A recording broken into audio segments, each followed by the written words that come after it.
Hello, Screen Pups, and welcome to a special episode of the Screen Pupcast. This episode is not like one of our regular episodes. This is one of a special quote-unquote mini-episodes. Don't let the fact that it's longer than most of our normal episodes fool you. But from now on, I want to start doing this on a regular basis. I want to start doing mini-episodes where we don't do the news, we don't do trailer talk, we don't do spoiler sport. All we do is we just talk about the one topic at hand. That way we can cover a wider variety of topics. We'll still do the regular shows. In fact, we got another regular one coming up in a little bit. But for this first quote-unquote mini-episode, we just wanted to get through the list. That's right, the Screen Pup's favorite movie list. We've been working on this for about 3 months on these podcasts. We just eventually decided, you know what, screw it, let's just get through it, let's get it done, otherwise this will take the rest of the year, let's get it out of the way. So we dedicated an entire episode to just talking about the Screen Pup's favorite movie list. We had originally 462 movies on this list, and 37 movies that got quote-unquote honorable mentions. I have to stop saying quote-unquote this episode. 37 movies that got honorable mentions, meaning that they got less than 5 votes from the Screen community on their page, so I couldn't really compare them to the rest of the movies on the list, so I had to put them separately. So we got through, I can't even remember how many we did, but it's almost around 50 movies we talked about this week. We got through all those, and before we go into this episode, I am going to now do the countdown of all the movies we talked about. Alright, here goes. First up, the movies that had honorable mentions, mean they got less than 5 votes from anyone on screen on their page, mean they also only got 1 nomination each. The Seventh Voyage of Sinbad, Alexander Nevsky, All About Chow Chow, Ashes and Diamonds, Azumi, Billy Jack, The Brides of Dracula, Brigadoon, Captain Kronos Vampire Hunter, Dr. Jekyll and Mr. Hyde, Dracula Has Risen, Equus, Hannah and Alice, Heaven Knows Mr. Allison, Highlander Vengeance, I Was a Teenage Werewolf, The Incredible Shrinking Man, Love Exposure, Love Letter, Love and Pop, Moby Dick, My Man Godfrey, The Night of the Iguana, Ninotchka, Ninotchka, figure that one out yourself. On the Shoulder of Giants, 1, 2, 3, Shikijitsu, The Shop Around the Corner, Spring, Summer, Fall, Winter, and Spring, A Star is Born, Talk to Her, Tampopo, Tickle Me, The Trial of Billy Jack, Wicked City, The Wild One, and Young Mr. Lincoln. And now, here are the movies that made onto the actual list. The Final Sacrifice, Man of the Year, Looney Tunes Back in Action, Revenge of the Creature, Mission Impossible 2, Star Wars Episode 2, Attack of the Clones, Captain Ron, The Last House on the Left, The Matrix Revolutions, The Fly 2, Ernest Saves Christmas, Multiplicity, The World Is Not Enough, Troy, Star Trek 3, The Search for Spock, RoboCop 2, Ace Ventura, When Nature Calls, Rush Hour 2, The Fast and the Furious, Tokyo Drift, The Omega Man, Tango and Cash, The Godfather Part 3, Once Upon a Time in Mexico, Napoleon Dynamite, Mars Attacks, The Matrix Reloaded, Star Wars Episode 3, Revenge of the Sith, The Witches, Innocent Blood, The Adventures of Milo and Otis, Conquest of the Planet of the Apes, Beneath the Planet of the Apes, Hard Target, Across the Universe, Willow, Bill and Ted's Bogus Journey, Top Gun, The Mask, Predators, Last Tango in Paris, The Eager Sanction, You Only Live Twice, Idiocracy, Wayne's World 2, The School of Rock, Sleepy Hollow, Blade 2, Elvira, Mistress of the Dark, The Towering Inferno, Super Cop, Fright Night, Kung Pao, Enter the Fist, Moulin Rouge, Rocky 3, Rambo, Equilibrium, Lords of War, Crank 2, High Voltage, Batman Returns, Independence Day, Bucket of Blood, Ernest Goes to Jail, Play Misty for Me, The Ref, Lady Hawks, Paris Jetame, Wreck 2, Sound of Music, Scrooge, Darkman, Training Day, Highlander, Rocky 4, Teenage Mutant Ninja Turtles, Happy Gilmore, Gremlins, Spaceball, Hellboy 2, Cloverfield, Juno, The Incredible Hulk, Harry Potter and the Goblet of Fire, 61 with an asterisk, The Informer, Jason and the Argonauts, Westworld, Frankenstein, Roadhouse, Irresistible, Charlie Wilson's War, What About Bob, Cinderella Man, The Adventures of Buckaroo Banzai, Across the Eighth Dimension, Bubba Hotep, Time Bandits, Layer Cake, Star Trek 4, The Voyage Home, Boondock Saints, Kingdom of Heaven, The Interview with the Vampire, From Dusk Till Dawn, Hellboy 2, Sorry, we already did Hellboy 2. This is Hellboy 1. Castaway, Starship Troopers, Tropic Thunder, 300, The Golden Voyage of Sinbad, House on Haunted Hill, Deliverance, Stagecoach, Bananas, After Hours, Superman 2, The Richard Donner Cut, Metropolis, the anime version, The Way of the Gun, The Pink Panther, Dead Zone, Shaolin Soccer, Secret of Nim, The Jerk Falling Down, Love Actually, Star Trek 6, The Undisclosed Country, Animal House, Mystic River, Bill and Ted's Excellent Adventure, Untouchables, Wayne's World, Crank, Clerks 2, Mallrats, Watchmen, Goodbye Mr. Chips, Help! Dreams, Redbeard, Arthur, Being There, The Sword in the Stone, Gandhi, A Christmas Story, Texas Chainsaw Massacre, THX 1138, An American Werewolf in London, Tremors, Super Troopers, Under the Red Hood, Gattaca, Desperado, Fletch, They Live, Bronson, Apollo 13, Escape from New York, Total Recall, Beetlejuice, Jackie Brown, The Town, Batman, Spider-Man 2, Frankenstein Meets the Wolfman, A Separation, Dogtown and the Z-Boys, Animal Crackers, Guess Who's Coming to Dinner, Vampire Hunter D, Bloodlust, Godzilla, Jet Li's Fearless, Scent of a Woman, Hooah! My Cousin Vinny, Rosemary's Baby, Audition, Futurama, Into the Wild, Green Yonder, Carlito's Way, Clue, Ronan, The Host, Dr. No, The Fly, Mulholland Drive, The Life Aquatic with Steve Zissou, First Blood, Rain Man, Thank You for Smoking, Fast 5, Pee-wee's Big Adventure, Rise of the Planet of the Apes, Fear and Loathing in Las Vegas, Braveheart, Zodiac, Cloudy with a Chance of Meatballs, V for Vendetta, The Fifth Element, Back to the Future Part 2, Beckett, Little Big Man, Fantastic Planet, The Adventures of Robin Hood, Vampire Hunter D, The Chaser, Martha, Marcy, May, Marlene, Bonnie and Clyde, Serpico, Midnight Run, Ninja Scroll, Warrior, Elephant Man, Some Like It Hot, Tucker and Dale vs. Evil, From Russia with Love, This is Spinal Tap, Dirty Harry, Goonies, The Warriors, Breakfast Club, Up in the Air, Ratatouille, 28 Days Later, 12 Monkeys, Taken, Gladiator, Sensei, Shudder, Hoop Dreams, Abbott and Costello Meet Frankenstein, The Killing Fields, Mr. Smith Goes to Washington, Charade, Last Temptation of Christ, The Maltese Falcon, Sympathy from Mr. Vengeance, Blue Velvet, The Insider, Kiki's Delivery Service, Tombstone, Vertigo, Trainspine, Enter the Dragon, A Fistful of Dollars, Ed Wood, Winter's Bone, Star Trek II, Wrath of Khan, The Nightmare Before Christmas, Airplane, Army of Darkness, Royal Tenenbaums, Who Framed Roger Rabbit, Finding Nemo, Kill Bill Volume 1, Monsters Inc., The Wolfman, Whispers of the Heart, Before Sunset, Before Sunrise, 8.5, The Legend of the Drunken Master, King Kong, It's a Wonderful Life, The Conversation, In the Loop, For a Few Dollars More, Batman, Mask of the Phantasm,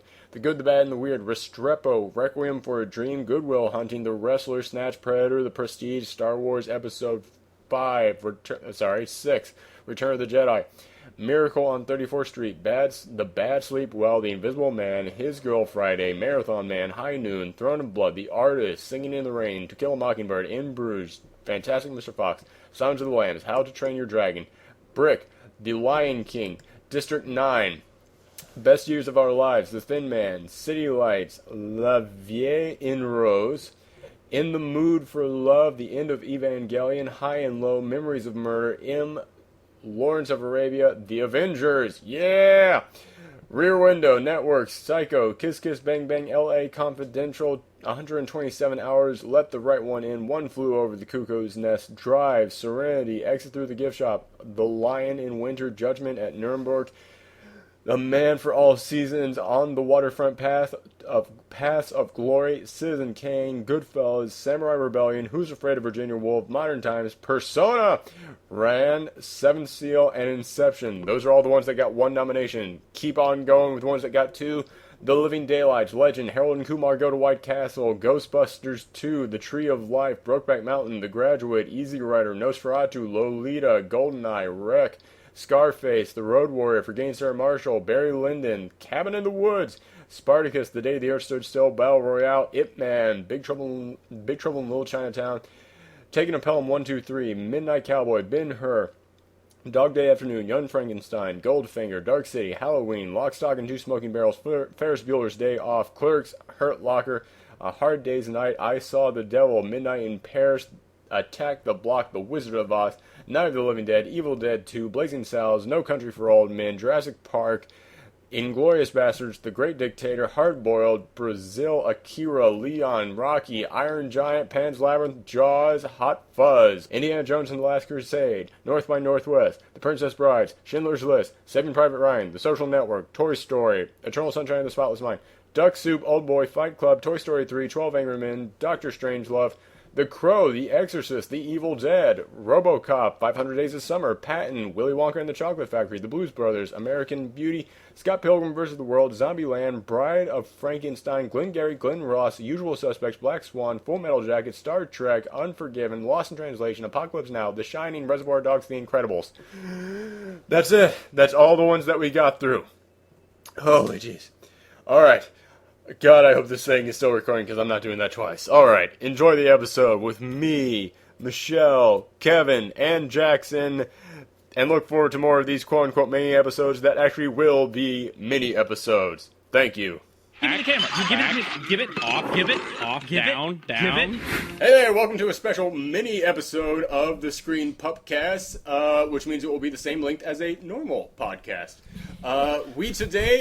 This is something that we're going to start attempting more often. They're just special episodes that aren't formatted like a regular show, in which we just focus on one thing, just get in, get out, focus on that topic.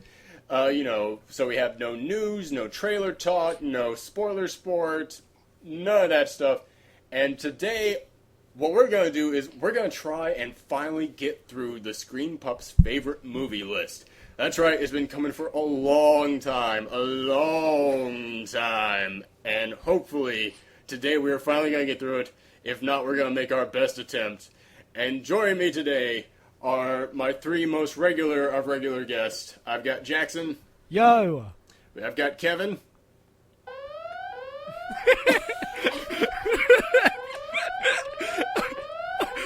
Okay. Kevin's not gonna talk. He's just gonna do random sound effects. He's gonna be Gerald McBoing boing. So No, he's not allowed Kevin, to. what do you think of that last movie? He's not allowed to do. You're not allowed to do. Fucking hell! You're not. You're becoming Bumblebee. Do you want to be Bumblebee?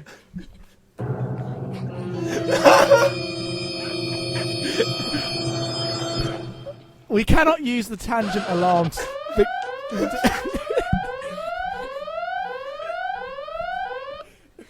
Joining me today are two of my most regular guests. We have Jackson and I have Michelle. hi. And now we have a bunch of random sound effects as a special guest.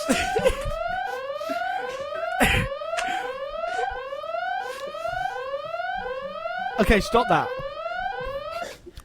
We can't use the tangent alarm as a tangent. That's just... Oh, for God's sake. Taxi! What? I think Kevin's being murdered over there and someone's just pounding his head into his keyboard. Kevin, talk to us. Are you okay? Are you alive down there? We're getting weird interference from your end. What's today's stardate? I don't even get Captain that one. Log, Alright. Stardate. You don't even get Stardate. That's fucking Star Trek, I'm yes. guessing? Alright. No, Your guess. it's non-licensed sci-fi music. Come on. We are not God. owned by CBS. We can't afford That was Star the other Trek. people. Remember when Kevin was the serious one on this show? Those were weird days. Those were the days. We ruined him. What did we do? We broke Kevin. I have become Colonel Kurtz. Of podcasting. This podcast kind of does sound like what I bet Colonel Kurtz's last diary pages would be, The so... horror. I have become the sound effects now. Alright. I got three guests on. We're not going to pay attention to any news. I'm just going to ask, how have you guys been? I've been good. Good? Kevin? Yep. Wait. I'm okay. Alright, Michelle? Okay. I'm good. Awesome. I'm Aaron. I didn't introduce myself. You guys know me. Alright. This is it. We're getting into the Screen Pup favorite movie list. We have 46 more to go. One last time, for the last time, I'm going to explain how we do this list. I submitted a form onto Screen.com. back when that was still a thing. And you guys listen. That is cold. That was cold even for me. And you guys submitted your list of favorite movies. It could be what you thought were the best films ever, what your personal favorites were, however you decide to answer that statement. And then I took those lists and I ranked them. The films with the least number of nominations were at the bottom of the list. The films with the most number of nominations were at the top. Then I divided it up even further by when a movie had the same number of nominations. I looked and I saw what the rating was that the screen community gave it on screen. Then, if the movie had the same rating, I saw how many people voted on. And that's how I divided it up. We have 46 more to go. We are now in here with the movies that have 3 nominations or higher. We just finished up with The Incredibles. So here it is, number 46, with 3 nominations, a rating of 4.4 from 264 people, Blade Runner, which I just watched for the first time a couple of days ago, and that has got some of the best cinematography I've seen in a science fiction film. Absolutely. And some of the best world creating. That is such an incredible world that they create in that film. Yeah. Nobody else? All right. No, the Right. cinematography, like special effects, it's up there with Star Wars in terms of like technical achievement, and like all It the special really effects is. still hold up today because they're more. It's not like technically astounding like today. Some of it's dated, but it's like sheer creativity wise. So it's vision of the future. That's what sticks more than like whether it's holding up or not. In my mind, it is probably the best future noir film Yeah, I've seen. I can't think of a better future noir film. future. It's Los Angeles, isn't it? I want to say so, yeah. Yeah, because it's just like a ton of pollution, just like Los Yeah. Angeles. And yet you can see the skyline, so I have to imagine it's not, New York or something. So yeah, it's got to be Los Angeles. But yeah, it's such an incredibly made world. And have you guys ever, I had already known about, by the way, I forgot to mention this, potential spoiler about everything that we mention in here. Every film that comes up, we may or may not spoil it because we're just going to talk very openly about it. And Blade Runner, the big question at the end is whether or not he is a replicant. What's your guys' take on that? I haven't seen it, but I got that spoiled in a Giant Bomb forum thread title. Oh yeah, it was spoiled to me long before I saw the film, and I wish it had not because Exactly, yeah, same. That Yeah. put me off seeing it because I was about to see it, and then someone told me. I was like, oh, shit. Yeah, exactly. Whether he was a replicant or not, that was spoiled. Well, it's Yeah, not it's even like a clear. question. So But how yeah, much that of a was- spoiler? Because it was like, that is the big question. It's like someone saying, at the end of Inception, you don't know if it's a dream or not. And I'm like, Oh, okay. Okay, I see what you mean. Yeah, exactly. Because going into it, if you had never once been thinking for a second that he might be a replicant, when it gets to that moment there at the end, you'd go, "Oh man, it could be a replicant." But instead, because the question before going in, the entire time you're watching, you're going, "Well, where are the clues that he might be a replicant?" Yeah. But yeah, okay, so that was number 46. Number 45, Metropolis. Oh, another science fiction film. Which one? 4 The original or Oh, the remake? Yeah, I was gonna ask. I think we already did the the remake. The anime one actually. The anime was already the on anime this one actually list, already wasn't came it? up. This is the original one. Okay, so it's the one I haven't seen. Oh, I saw it. Yeah, I saw it a while back ago, and Yeah, I saw it in film class, so it's yeah, it was. There- Everybody sees it in film class. Well, you Just like hire everyone sees educated Citizen Kane. people. Yes, but yeah, I loved what they were able to do back then Yeah. with it, and it I is love. impressive. And I also love that every 5 years a new version of this film comes out, not because they're like, oh, but this is it's not a money grab whenever a new version comes out. Is that literally they keep going, oh, we just found 5 more frames in some guy's basement in Chicago somewhere. Yeah, And they keep putting together a new version of it. it's I love that 85 years old, isn't it? It's It is close to 1927. Oh, I thought it was even older than that. But yeah, that's still very impressive for what they were able to do back then. Mm-hmm. Yeah, whenever I see old science fiction films, the vast majority of them are really kind of cheesy. It's like Invasion of the Rocket Men from Planet X. But this, whenever I see science fiction film from back then that still holds up today, that's impressive. So, and this one still really holds up. Another movie that's a huge technical achievement, just like Blade Runner. It really is, yeah. It's so weird that those two came back to back. All right, next up, number 44. There's about 2 movies that at all times are always fighting for my top slot of what my personal favorite film of all time is, and this is one of them. Chinatown, with a rating of 4.5 by 72 people. Anybody else seen it?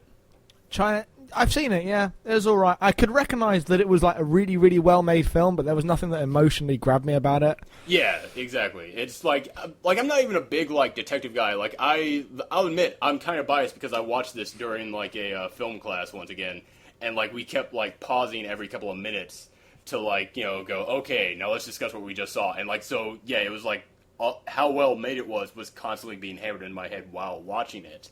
And then when I went back again and watched it myself, it was all still like cemented in my head. So I can't say whether or not I would have enjoyed it as much just watching it by myself the first time. And not as like an analytical exercise. Yeah, as not from an analytical exercise. Yeah, that's why I can never really say it's my absolute favorite film because, yeah, I was watching it just from an analytical standpoint. Whereas the other film that fights for my number 1 slot, which is coming up later, that I saw by myself, just expecting it to be kind of good, and was blown away. But I'll bring that up later. But yeah, Chinatown, that has one of my favorite villains from any film in it. I mean, the old water baron, basically. Basically the turtle from Rango. For anyone who hasn't seen Chinatown, he has such amazing delivery. I can never remember the name of the actor who played the role. Let me just see if I can look him up real quick while we're all chatting. But I have not seen Chinatown, but I did see Rango. Oh yeah, well it's very similar. It's I'm going to kick myself the moment I see him. But Noah Cross is the character's name. I know that, but the actor who plays him. Let's see. John Huston. John Huston. Oh, what? Yes. Seriously? Yeah, John Huston. Boom! Total guess. That's damn nice. All right, that was not even appropriate for a celebratory. It's my thing. victory song. Well. Come on. You could have had like some sort of celebrational sound effects instead of warning sound effects. Like I don't know. All right, but yeah, I absolutely love it. I mean, the scene in which. This movie is famous for the she's my daughter, she's my sister, she's my daughter, she's my sister scene, and when you find out why she's saying that, and you realize, that she was raped by her father, and then Jake goes and meets Noah Cross and basically starts to accuse him and says, why on earth are you doing this? And he finds out that Noah Cross is trying to get the daughter now so that he can rape her, and he's like, why are you trying to do this? And he just goes, It's the creepiest line I have ever heard in my life. It's my favorite read of any line. In which he just goes, the future, Mr. Getz. It's like, oh my god, you're trying to clone yourself by raping your family. It is pure madness. This is the kind of thing that a serial killer would do, except that this guy is a billionaire and has the protection of the police. It's one of those things in which you go, how do you beat a guy like this? And let's just say it doesn't end well. So it sort of sounds like Roman Polanski's life now. Oh God, Chinatown, the Roman Polanski story. But yeah, it is. It just crushed me when I saw that ending. But yeah, I'll leave it at that. But man, it is such amazing performances all around. Fantastic cinematography. It's a great thriller. All right, but let's see. Moving on to the next film. Oh, this is gonna get us all talking. Number 43, with a rating of 4.5 from 120 votes, Monty Python and the Holy Grail. Hell yeah! I don't know. Wait, yeah, it's great. It's great. It's great.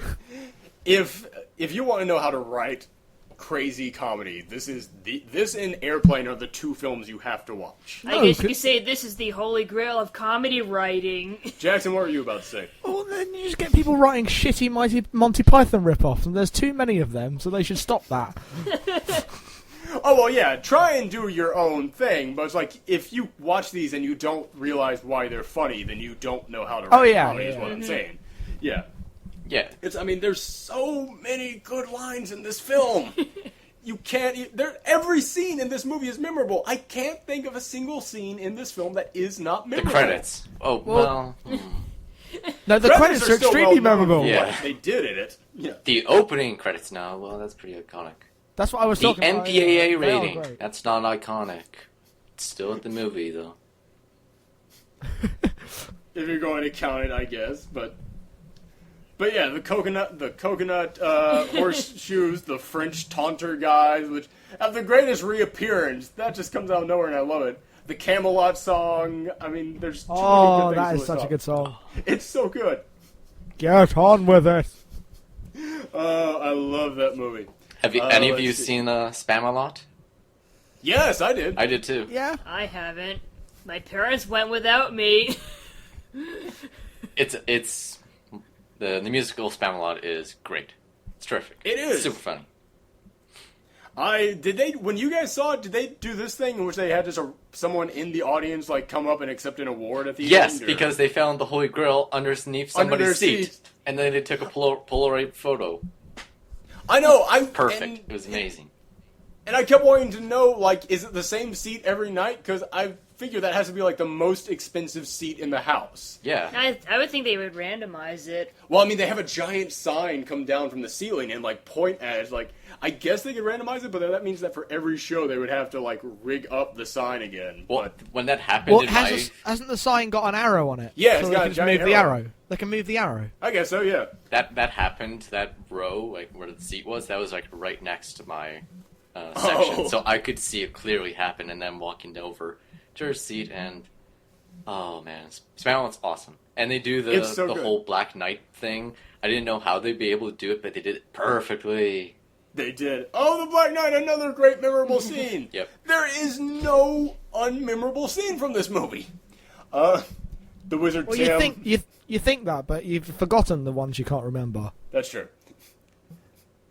That's what I've But no, always. you are right. That's what I've always said That about film's people who amazing. romanticize movies of the past and say, "Oh, films today aren't like the ones of the past." Like that's only because you forgot all the shit that came out in the past. It's yeah. This next film I have not seen, so I will be able to shut up for once on the show and let you guys talk. Let's see. What are we at? 41? 42. Number 42. There Will Be Blood. Yes. Hey, drink your milkshake. Yeah, There Will Be Blood that's probably one of my favorite films of the last decade. It was the last movie I saw where the curtains opened when they were about to start the movie. Oh wow. Yeah, and now they took away the curtains, so I can never see that ever again. Oh. And that was actually the that's- first time I ever saw that happen in a movie theater, so that's it was cool. good for... It was memorable because it happened in a memorable movie. Yeah. Yeah, that movie... I think the most memorable aspect of that movie is easily Daniel Day-Lewis. He was just... Oh yeah, that's what everybody said comes out of that. Yeah, like every single scene he's in that movie, he just owns it. Every single time. Like every scene, like there's no... He just keeps going up and up and up and up and up. Doesn't like level out or anything. He just brings it every single time. And the rest of the supporting cast brings it too. Like, even though Paul Dano, I sort of wish his character might have been cast for somebody else, but Paul Dano does a really good job, especially going up against such a tyrannical force that is Daniel Day-Lewis in that movie. So, and another movie that's impeccably shot cinematography wise. It's always been at like I've had it in like my Netflix queue for like the past like 6 months, but like every time that I'm about to go, okay, I can finally watch it. No, I have to do research on this one thing, so I gotta bump that up to the front. Damn it. So yeah, it's one of those in which I've been wanting to get to it for so long. So I'm glad to hear people talking high praise about it. Yeah, the music in that by Johnny Greenwood is absolutely terrifying. Oh, I love a good soundtrack. Speaking of a good soundtrack, number 41, Alien. There wasn't that much music in Alien, though. It wasn't. honest me doing the Alien soundtrack. It wasn't a soundtrack that was like, actual music. It was soundtrack as in like Ambience. Score, yeah, like no, not score because that is music. It was like what am I trying to say? It's the actual like Aliens audio. the musical. Da-da-da-da-da. Sound design. Ambient sound effects that were basically music and kind of... Orchestration. The soundtrack was basically boom,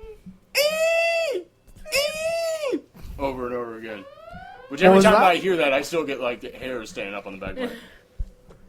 But yeah, Kevin and I already did an entire episode on the Alien franchise. We talked What about you two, Alien for like 2 hours. Yes. Hell Which yeah, I will gladly Alien. talk about Alien for 2 hours any day. But yeah, what do you guys think of the film? It's definitely Alien's a classic. amazing. It's like the technical breakthrough at the time.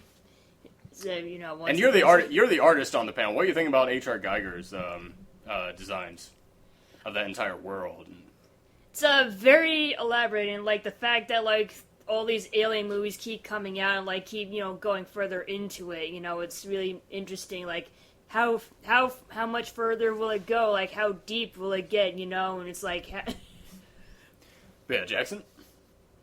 Well, the thing with Alien is that I love the way that they're just talking about nothing for the entire half of the film. Like, you get this big black guy talking about when he's going to get paid, and he's getting pissed off with everyone else, and just the way that they all talk like normal people, which the sequel somehow completely forgot that's why the film worked.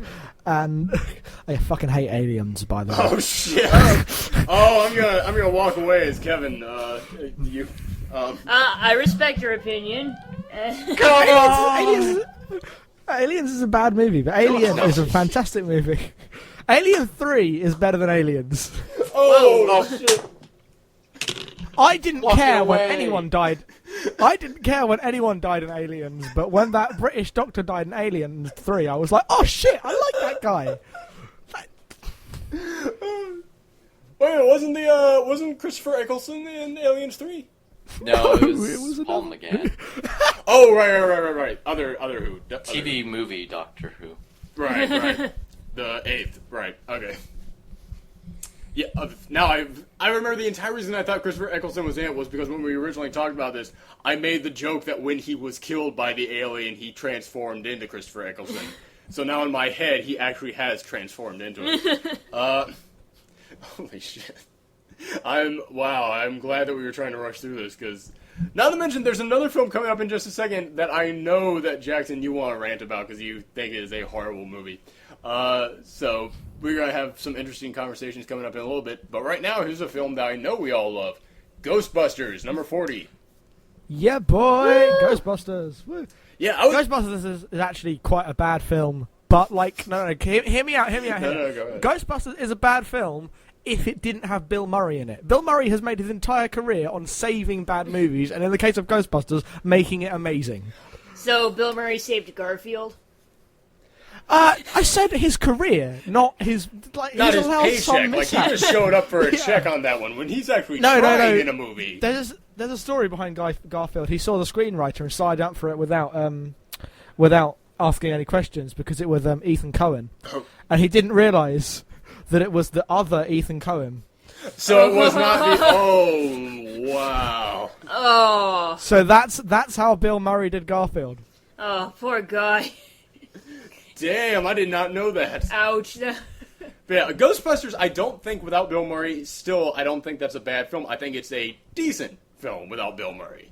I guess yeah. It's but Bill Murray makes it. Oh, Bill Murray makes it. Oh, Bill yeah. Murray is what adds that element to it that makes it not only such a great comedy, but also such a down-to-earth kind of we're kind of almost average Joe scientists handling this, because Egon, that guy is pure science. Then you've got Dan Aykroyd's character, who is, he's like the bumbling scientist. And then you've got, oh god, I always forget his name. I was just talking about him like 3 nights ago and I forgot his name then, but the fourth Ernie Ghostbuster. Hudson. Ernie Hudson, thank you. Ernie Hudson, which I knew 2 guys who went to a comic convention and they saw that Ernie Hudson was going to be there, and they started making jokes about, oh yeah, what else has that guy been doing? Of course he's going to show up to this. And like right after they said that, Ernie Hudson walked up behind him wearing a full Ghostbusters outfit, patted them both on the back and went, hey guys, you enjoying the con? That's great. Hope you have fun. Then walks off, and then they just went, Ernie Hudson is the greatest man alive. So yeah, major props to Ernie Hudson. But yeah, and Ernie Hudson, that guy, he's not even a scientist. He's just hey, I'll sign up for this job. So Bill Murray is what adds the relatability and humor. He's like the Ernie Hudson skeptic. adds relatability, but he's the guy who adds. He's the guy who would go, all right, wait a minute, what's going on now? But yeah, that is a great film, and it proves something that I've always said, which is that you can never judge a period of film during that period of film, because I guarantee you, if you went back to the 80s and you asked anybody, what's the movie of this decade going to be? What is going to be the most iconic film of this decade? Everybody would go, oh, The Natural. Or, they would pick, some film along those lines. What? I have never heard of The Natural. Yeah, exactly. Yeah, exactly. They would pick something along those lines, and if you said, well, what about Ghostbusters? They go, what, are you kidding me? A comedy? That's not going to be the most iconic film in the 80s. Flash forward 30 years. Do-do-do-do-do-do-do-do. You hear that? That's my jam. That's the greatest film of all time. Yeah! But yeah, what was I gonna say? Did you hear what Ivan Reitman was saying about Ghostbusters? Oh, no. He said that he's so frustrated over the fact that Bill Murray just doesn't want to do another Ghostbusters movie that he's thinking about doing a remake of Ghostbusters entirely. Oh, God. So you're talking about Bill Murray saving movies. Yeah. Holy shit. This just got I awkward. hope they do it, but then you turn up to the cinema and they just play Ghostbusters. Well, I actually nah, have a bad it was fine. Ghostbusters story. Besides that one. Yeah. I went go on. to one of the last art house theaters in my city. How shitty are the film theaters in Canada? An Damn. art house, outhouse, just Well, the analogy to outhouse, maybe the terms of quality of the theater, but anyway, the art house theater. I went there for Halloween to go see Ghostbusters, and after I had paid all like the admission and stuff, the theater owner came out and said, "So hey guys, I couldn't get the original film negative to show you guys, so we're just gonna play Ghostbusters on Blu-ray for you guys. Yeah, bye, enjoy the movie." Oh. So I sat in a theater to watch Ghostbusters on frickin' Blu-ray. There are regular screenings of Ghostbusters in 35mm in London where people quote along. That is awesome. I love Just to make that. you feel bad, Kevin. That was, Do you guys I have never went Rocky to a Horror? theater now, ever again. They have Rocky Horror as well. They Okay, have it. because that's what in America. That's like the only film I can think of that we regularly do that with. Like you will pretty much any city in America at least once a month will show Rocky Horror with sing-alongs and such. But yeah, damn, Ghostbusters is such a better film to do that with. It's like you're always like every time we go through the park, you're always like, "Oh, there's the Ghostbusters building," and it's like, It's not just me. Anytime that I walk through the park, every time we get close to the building from Ghostbusters, someone always goes, "Ghostbuster building." Like, even if they don't speak a word of English, they will say a bunch of words in their native tongue, and then all of a sudden, in pure, clean English, go, "Ghostbusters building." But yeah, so it's an iconic film. Let's see. Next up. Oh, this one got so close to being on my list. So close. Number 39, with a rating of 4.6 from 130 votes, The Godfather Part 2. Now, I'm going to say something controversial. I like The Godfather Part 2 more than The Godfather, the original. Is that controversial? I don't think that's controversial. Really? All right, good. I think I don't like aliens is controversial. Okay. Fair Fair enough. I'm going to say something that is not often said then. All right. I like Godfather Part 2 more than the original Godfather. They're both great films. They're both very great films, but for me, the original Godfather, which we will talk about later in the show, it just never really had a like jaw-dropping scene to it. Aside from like the big finale there. The big finale was kind of like, oh wow, except that it kind of been ruined for me because, it's such an iconic moment that we see it all the time. But I was watching The Godfather Part 2 and I was going, you know what, I'm enjoying this. I'm liking it. I'm really enjoying seeing Robert De Niro's doing a great job. I like origin stories. I'm always a big fan of origin stories. So, seeing the Seeing the original Godfather's origin is great, and I'm liking to see where Al Pacino's character is going in this. But nothing's really like hit me hard. And then like it's a 3.5 hour long movie, and it gets to like the last 50 minutes of this movie are quite possibly my favorite 50 minutes of any film ever. Like, it is just nothing but moment after moment that was ripping me to pieces. Like, I can't believe I did not put this on my list. Now I say this out loud. But, I mean, I had a couple of problems with it that were keeping it off. But, I mean, it was so close. Like, has everybody here seen it? I know you haven't, but you don't watch these films. But, Jackson, Kevin, you guys seen it? Yes. Jackson? Well, yeah, I'm here. Yes. Yeah, you seen The Godfather Part 2? No, that's why I was trying not to listen. Oh, okay, it's on yeah, my... all right. La la la la la. I'm Yeah. not listening. La la la la la la la. Take your headphones off. And they were off, and then I heard someone go, and then silence, and I was like, oh, someone was me, then. okay, yeah, take the headphones off. I'll signal for you through Skype for when it's time when I'm done talking about. But yeah, because yeah, I'm about to spoil the crap out of this scene. All right, so yeah, Jackson's gone. All right, good. All right, anybody who doesn't want to Finally, spoil- we got rid of the Brit. Well, I can't really go anywhere, so go ahead and spoil me. You don't want to see The Godfather Part 2. This is not. You're here for the animated films. That's your expertise. But anyway. You say it like it's a bad thing. No! I'm joking. I'm joking. All right, let me talk. All right, let's see. The Godfather Part 2, it's, like I said, I was enjoying seeing Al Pacino kind of, move up and move into a much darker place. That was one of my problems with the original Godfather, is that I was wanting to see him get a little bit darker than he was. And so I'm enjoying seeing this go where it is. And it gets to this moment where, you found out that his wife lost the baby that she was pregnant with. And you're like, oh man, that's going to tear him up. And then he's having that speech in which he's trying to, they're in the hotel room and he's trying to get her to stay. She wants to leave. He's trying to get her to stay. And then, he says, is this about losing the baby? And then she says, you don't get it, Michael. It wasn't a miscarriage. And the moment she did that, I felt my soul drop out of my body. And, I just started, clutching the side of the couch.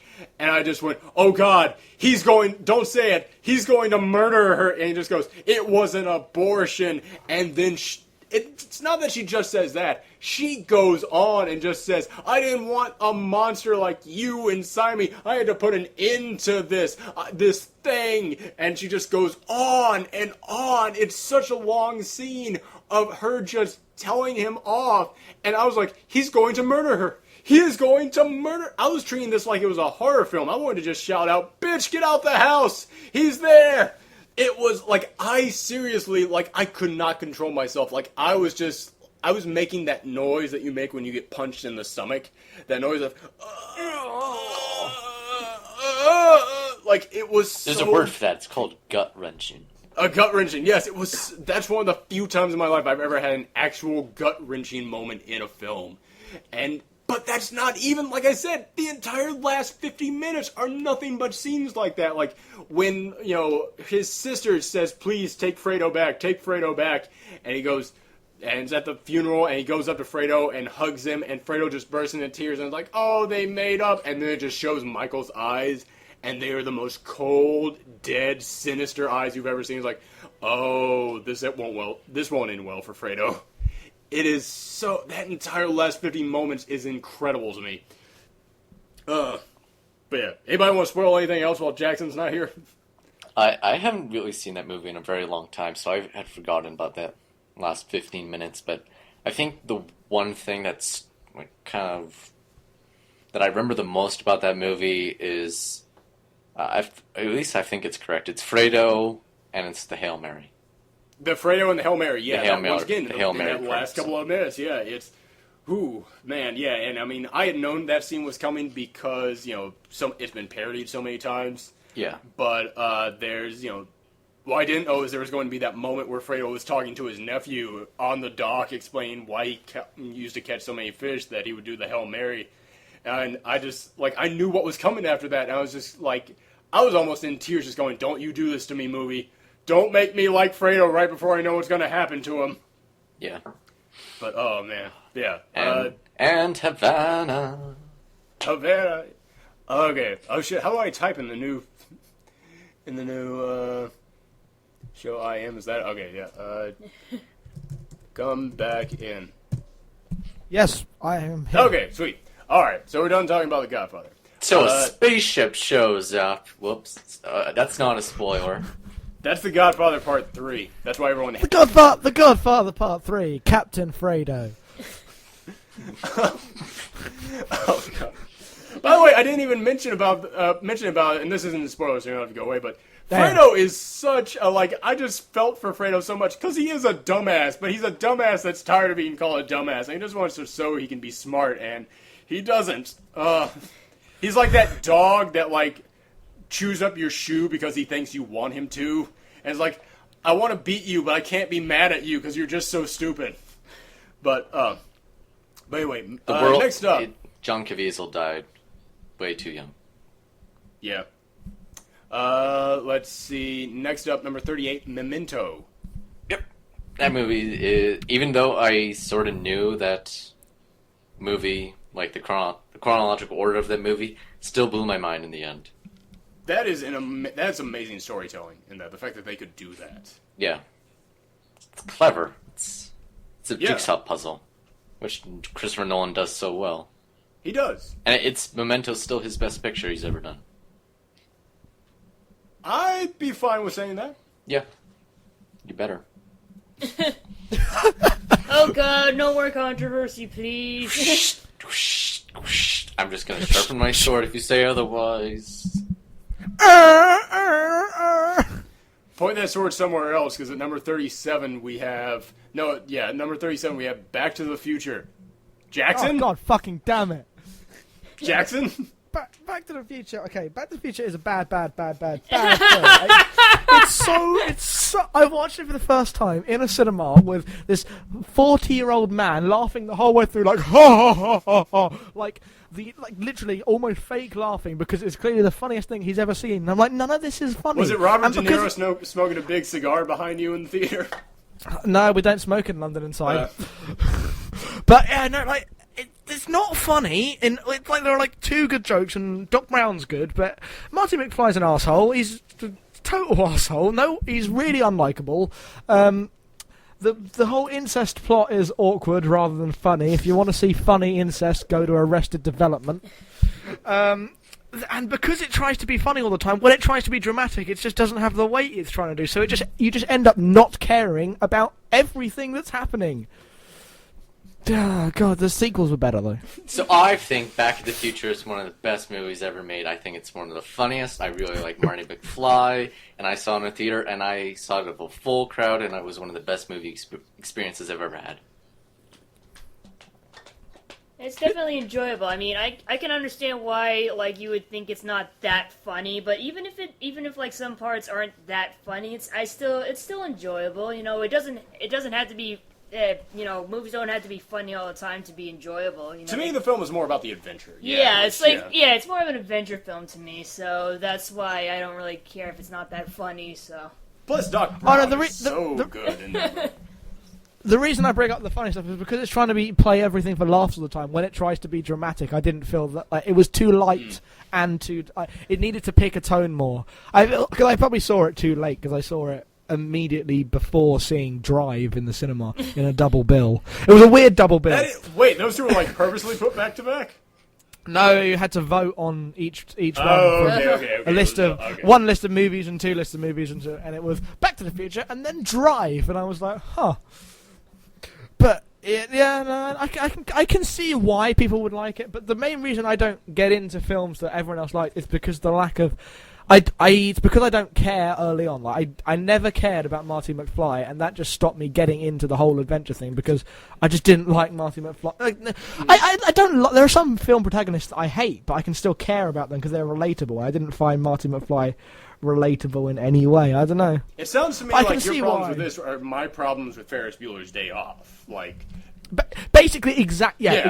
That's this is your Ferris Bueller's Day Off. Yeah, exactly. All right. Yeah. As is Ferris Bueller's Day Off. Yes. All right. I guess I'm stuck in the middle though, because I like both those movies. Hey, I like both of them too, but I can understand why you guys don't like. I can understand like why you wouldn't like Ferris Bueller's Day Off, because yeah, he is kind of a douchebag. He would have left his buddy to rot in prison. I'm convinced of this. But yeah, all right. I still like the movie, even though the character's a douchebag. I know. It's totally fine to like a movie where a character's a douchebag. I love tons of movies with the character's a douchebag. I love for characters who are douchebags sometimes. Have you seen High Fidelity? That guy is a complete douchebag. Total asshole. That scene where he breaks up with the girl in high school, and because she won't have sex with him, and then she goes and basically has sex. It's probably one of the understated, cruelest things that has ever happened, that a protagonist has ever caused, and you still kind of relate to him. Oh yeah, and it's because like after he like confronts her about it, and she reveals to her, it's like he comes back and goes, "Oh my god, that's awesome! I can't believe that's what happened. Oh, that's such a huge weight off my shoulders." I ruined someone's life. That's good. Back to the Future has one of the best theme songs ever. Oh yeah. I'll agree with that. It's a decent song. Oh, I'm not hating that's on the the best you're gonna song. get out of him, Kevin. Just all right. Let's move on to something else. Let's see. What was this? Number 36, I believe. Terminator 2: Judgment Day. Anyone have a problem with this film before we start? Because I like the movie. So I've got that and Terminator to watch in double bill. I don't know how it's good because I don't like aliens. I don't know what's going to happen there, but I'm excited. I'll get back to you because I don't know. I've seen Terminator 3 and that happened, but I do want to see the Terminator films. Terminator 3, I still think is at least a fun popcorn flick, like a thing to go to the cinema in the middle of the afternoon in summer. You know. Yeah, it was good. I loved it. I was 6.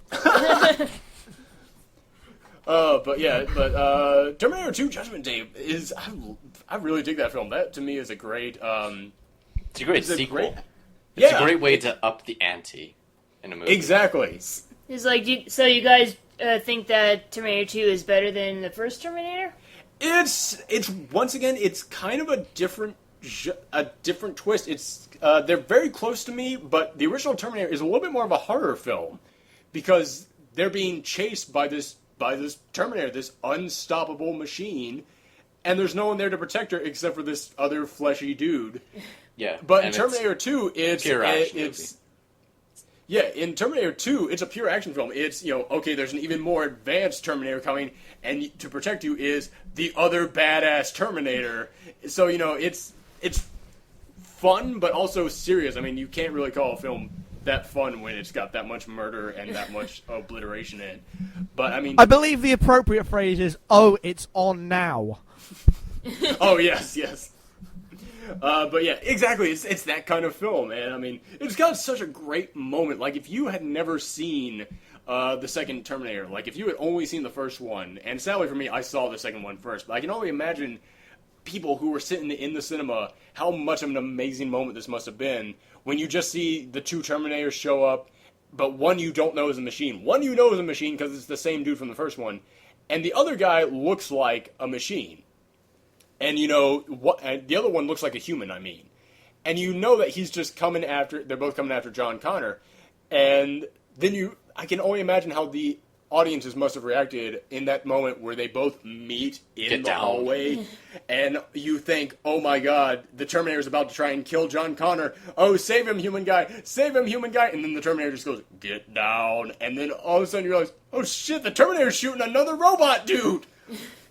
I can't, that is one of those things in which I wish I could have, seen this without knowing anything about it kind of film. Yeah, and, Terminator 1, Arnold Schwarzenegger was, a very commanding presence, but then switch it around, and then Robert Patrick, complete opposite, but equally as terrifying.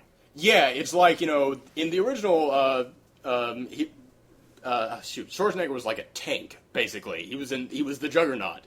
In this one, the new villain is basically kind of like, he has like a serial killer presence to him. I mean, he's playing tricks with the phone, like calling in different voices. He's got the weird, liquid metal. Liquid metal, yeah, which still to this day looks good on cinema. I mean, that's an effect that has not aged very badly. Yeah. Yeah, so, One of the early yeah, uses of CGI like that in Jurassic Park. yeah. Hey, speaking of CGI, What? You should not do segues. Sorry. It's okay.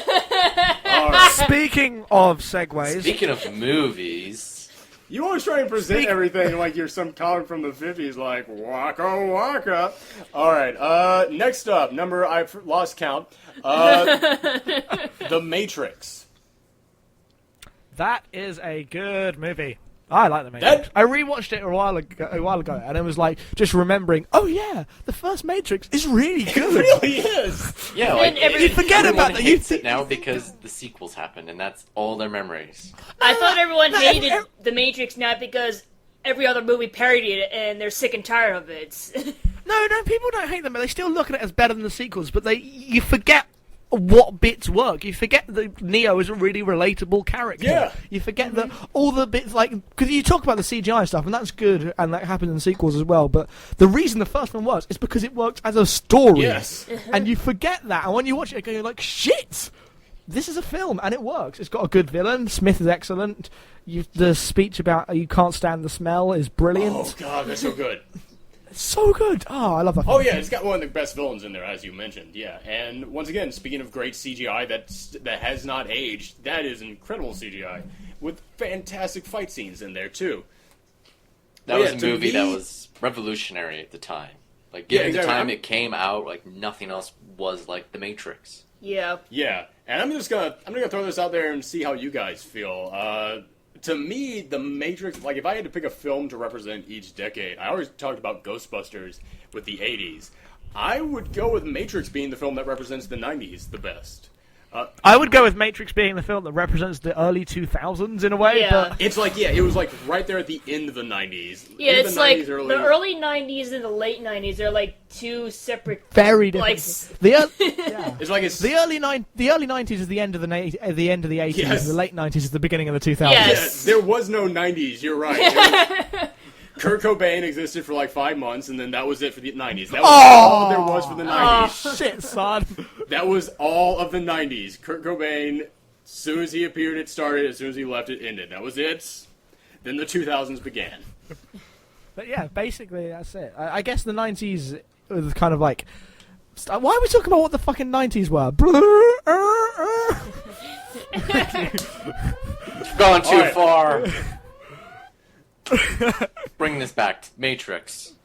Yes. Yes, the But yeah, Matrix. to me, the Matrix represents so much of what the 90s are because it's that new, incredible leaps in technology with the internet and seeing people's minds going to where they could be. And the 90s, there was so much, like, grunge going around with Gen X, and that was kind of represented to me a lot in, like, the 90s. Like, this is like if you asked a bunch of Gen Xers to describe what their vision of an apocalyptic future would be as they were learning what the internet was at the same time, this is what they would come up with. I think The Matrix represents the whole Y2K scare. Yes, very much. Yeah, that's kind of what I was trying to get at. Yeah. I think The Matrix represents 1999 more than the 1990s. True. Yeah.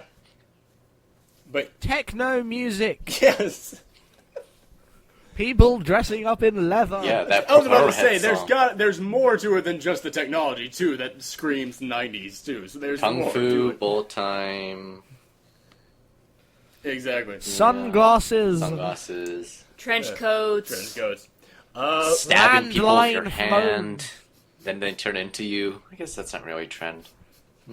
Mobiles without color screens.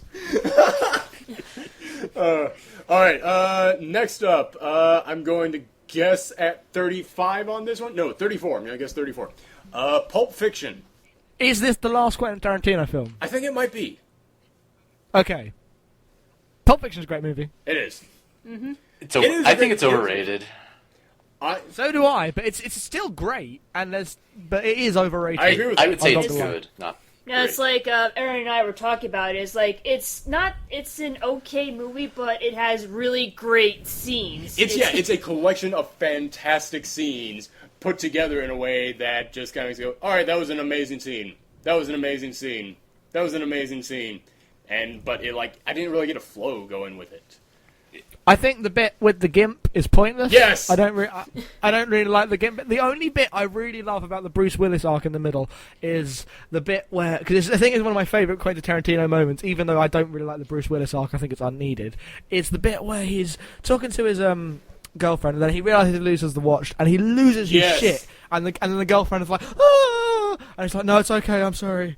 I'm so sorry, it's fine, I'll go get the watch. And then you cut to him in his car going, the fucking watch! She told her not to take the watch, and it was just one of the most relatable moments to anyone who's got really pissed off about something small. That was really good. It was a great moment, you're right.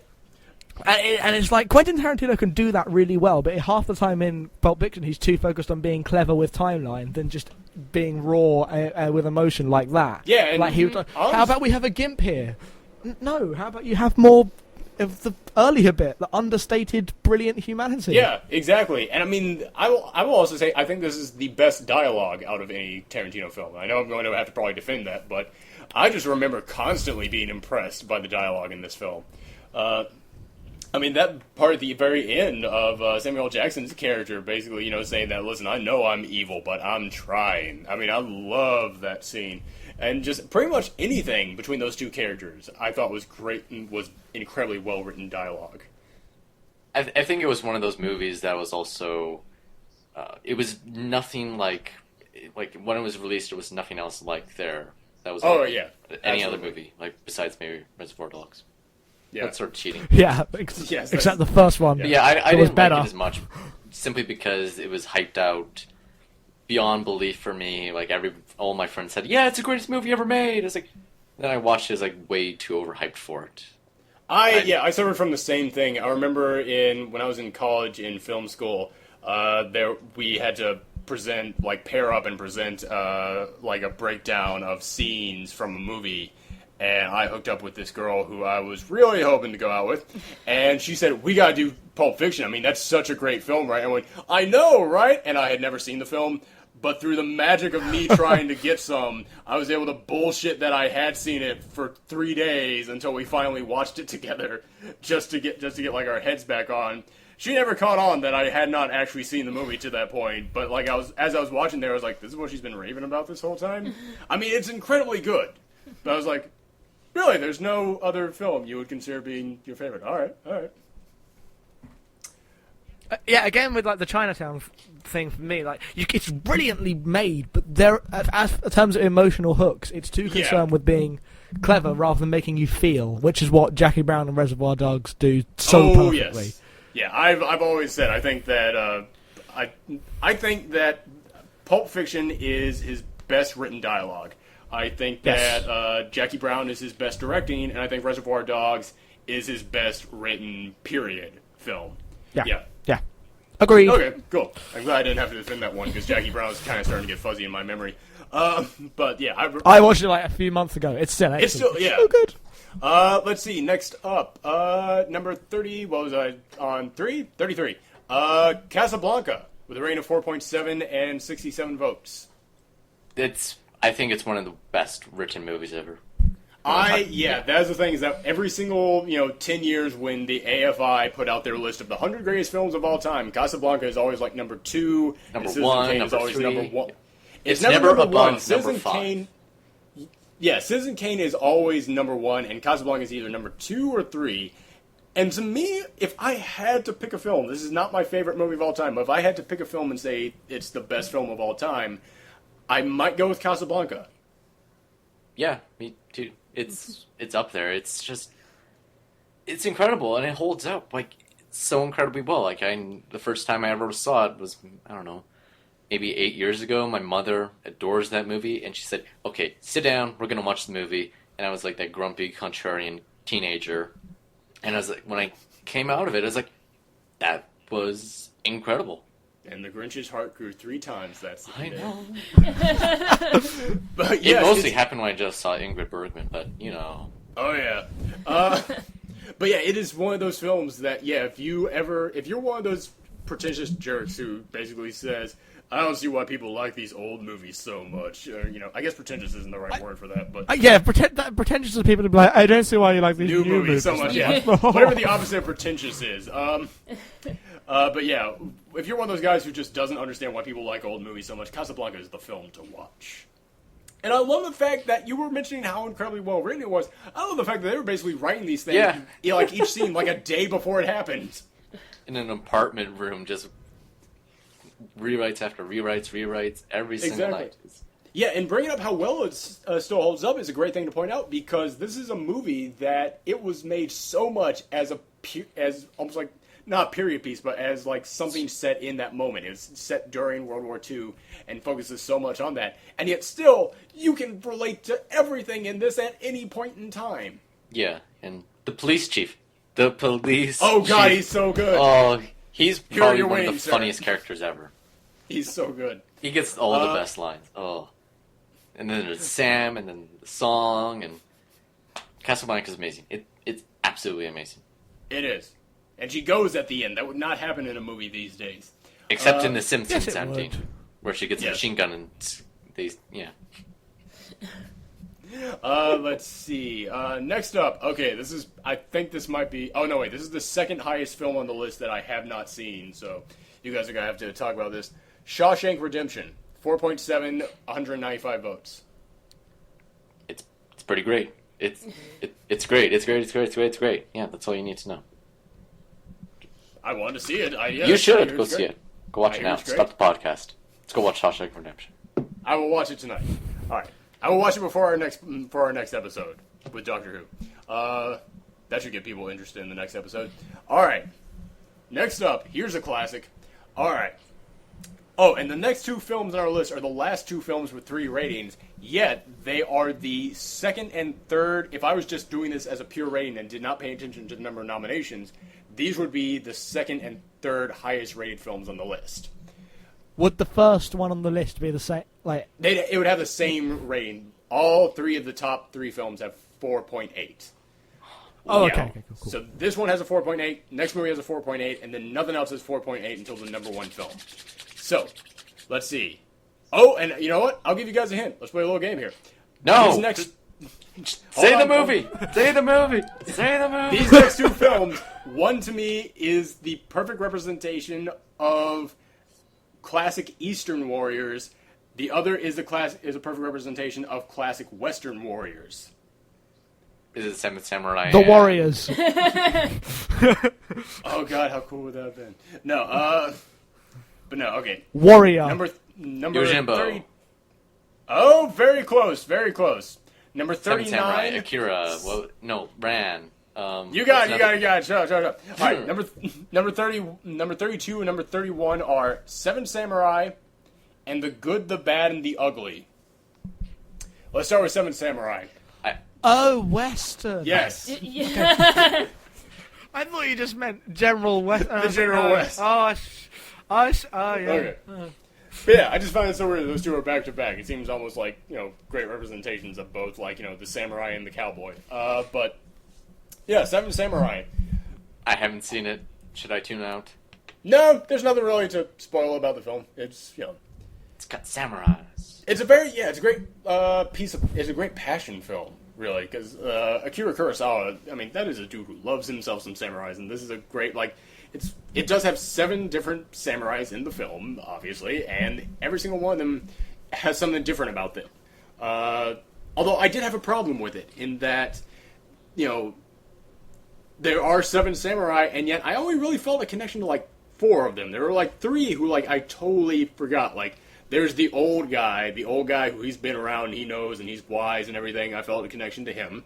Then there's the young guy. The young guy, yeah, he's trying to learn the way. Yeah, good for him. All right, I felt a connection to him.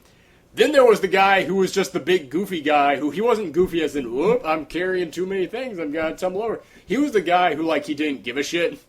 They did a test to see who should join them in their team, in which they would invite people into a room, but they would have one of them standing next to the doorway with a sword up, ready to bring it down on him and hit him. And, all the people who before walking in went, you're kidding me, right? There's a guy standing right next to the door, right? I can tell. Those are the people they hired. They bring this guy in, he's drunk one night, comes in for the audition, and they just smack him over the head, and he just goes, what the hell was that? But basically, you slowly learn, this guy has a sad origin story. It's, so touching. And, I mean, he's a giant, too. All the other samurais are like normal size. This guy is like a foot taller than all of them, and he carries a giant sword over his shoulder. It's very cool. But then, and also there was a guy who, basically, he was like the stern, like, you know, he was the Clint Eastwood of the team. Like, basically, he was the very stern, tough guy. And then there were like three who I really liked. There was a guy who used a pole to fight with. Alright. There was a guy who was the old guy's friend, and I don't even remember the other one. So, that was my only reason why I didn't add it to my list, is I didn't really feel a connection to each of them. You're forgetting about the eighth samurai. No, you want to know more than 7 samurais? Honestly, I like 13 assassins more than 7 samurais. I would totally tell people to go and check out 13 assassins over 7 samurais, personally. But yeah, and it's a very enjoyable film. Great piece of cinema. And going into Good, the Bad, the Ugly, that movie is 3.5 hours long, and yet I will still watch it every time it comes on TV. I think it's the best paced 3-hour movie I've ever seen. Yeah, that's why I'm able to watch it each time. It is easily the best paced 3-hour long movie. Yeah. But that very last scene. Oh, you son of a... Wah, wah, wah. Good, the Bad, and the Ugly was the movie that made me love Eli Wallach. He's just amazing. Oh, it's all so good in that movie. I love it. But yeah, and it's got so many great lines. Like, I love when the guy gets shot, like, is taunting the guy in the bathtub, like he's going to kill him, but he has to give him the big villain speech first. Then the guy in the bathtub just shoots him, and then he just shoots him, and then he stands up to realize he's got a gun in the bath with him, and he goes, if you're going to shoot, don't talk. It's such a good film. It's like one of those moments it's like a good definition of what movies don't ever do. Like that and like the part in Raiders of the Lost Ark where Indy where he shoots the guy with the sword. That's such a great moment. Yeah, it's sort of like that. Yeah, exactly. Yeah, and I was reading up on the movie, and the scene where it's like Eli Wallach's character and the train, like when the train was going by, it was a real train. If Eli Wallach would have lifted his head off the ground, he wouldn't have been decapitated. Holy shit. Oh. Yeah, that's one of those things I love about films from that era, is just you get that sense that it's all actually happening, because it's all actually happening. They didn't have unions back then. Yeah, exactly. To prevent that kind of stuff. Same with, like, Seven Samurai, because weren't the people, like, shot with real arrows? I don't think so. I don't remember that, but it would not surprise me if it was. It might have been a different Kurosawa film. I think I read somewhere that they had, like, a whole bunch of, like, armor on them, and then they actually got shot by arrows. Damn. Wow. Yeah. Alright, moving on, we are now into the films that only have 4 nominations, which means that we have... Oh, this is number 29, actually. Okay, so Good, the Bad, and the Ugly was number 30. Alright. Number 29, with a rating of 4.1 from 58 votes, Planet of the Apes. That remake sucks. Yes. I don't want an Abe Lincoln. Ape Lincoln sucks. Abraham Lincoln, yeah. United Apes of America. All these ape puns. Abraham Lincoln Vampire Hunter. You laugh, but that movie so foretold the Tea Party's coming. Just imagining like an ape like throwing poo at vampires. I would watch that 5 times in a row before getting tired of it. Especially if it was the sparkly Twilight vampires. But yeah, Planet of the Apes. A great science fiction film, and also one of those films that said so much about society at that point in time in its history. So much about America and what was going on. Like all the racial tension and stuff. Very much so, yeah. A lot of people forget, before Charlton Heston became a big gun nut, he was one of the few celebrities out there like marching hand in hand with Martin Luther King. He was big into like equal rights. So William Shatner might have had the first like kissing an African American woman on TV, but Charlton Heston had the very first kiss of kissing a humanoid ape. A humanoid ape, yes. He was breaking down all kinds of barriers. And also, the ending has been spoiled for everybody. Everybody knows it going in. Mm-hmm. Sadly, I wish that they didn't. Well, but it's completely iconic. Yeah, it's so iconic. But I mean, I can just imagine how people would have been, just shocked to see that ending. Yeah, it's like when Star Wars, oh, Luke, I'm your father. Everyone knows that, but just imagine, like, being in the cinema at the time. Exactly. It's like... Yeah.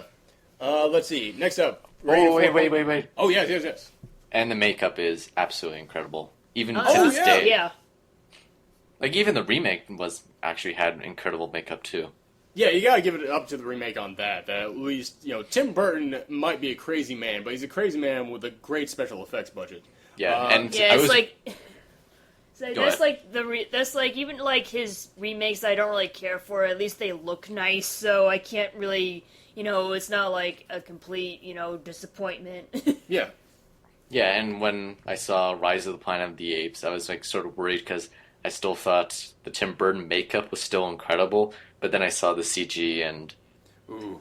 that series is always technically brilliant, Yeah, it is. whether it's makeup or just CG.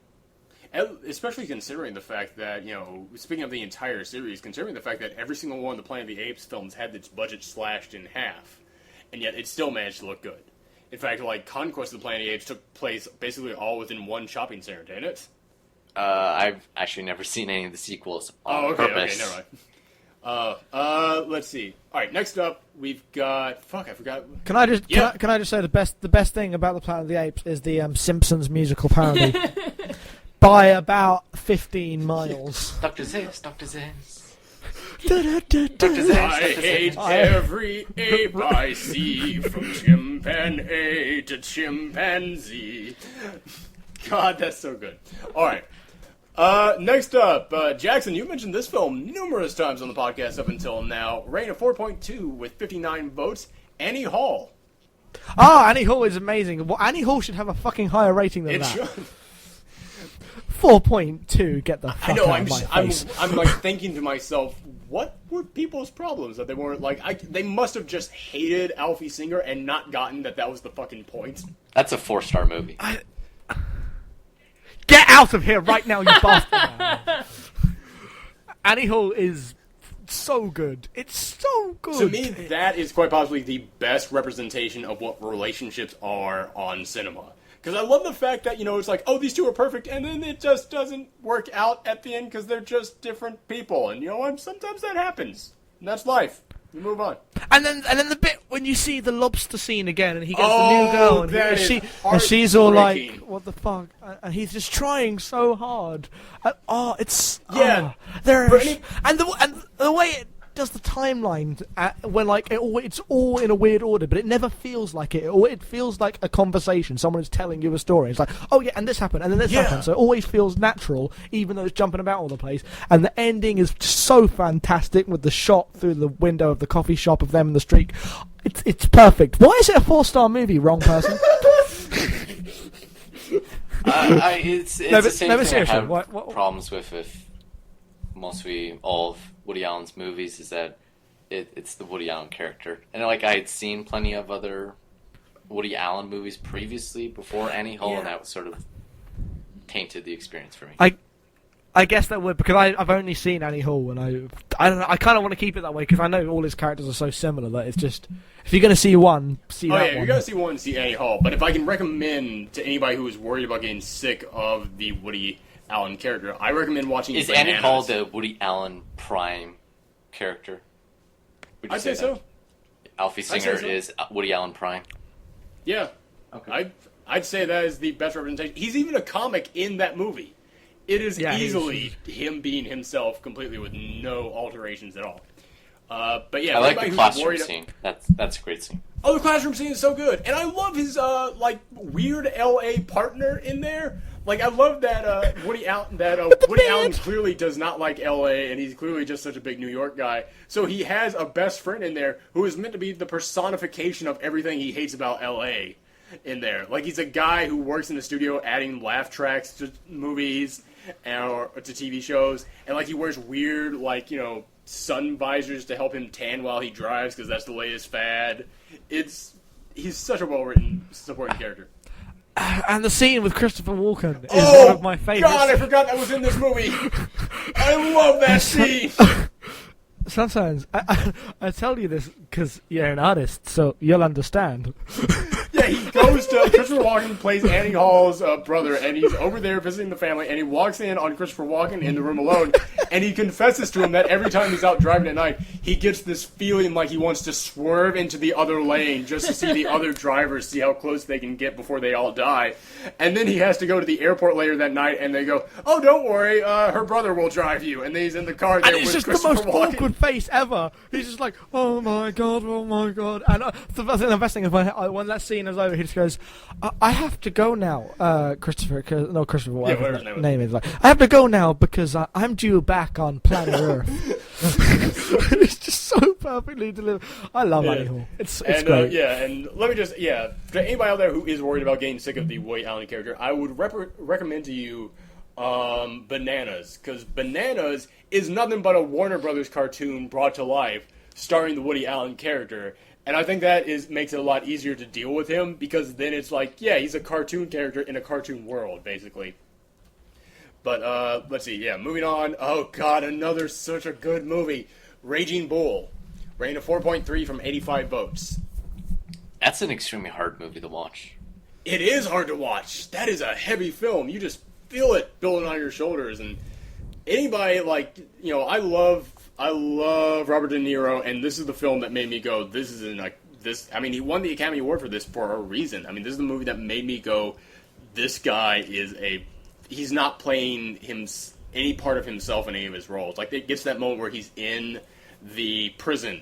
Like, he's been arrested, he's in the jail cell, and it's all collapsed on him, and he just starts crying and punching the walls, and that's such an emotional moment. And so well directed, too. I love the boxing in that. The boxing is done so well in that film. Yeah. Yeah. All right. Next up, once again, I lost track of where we are.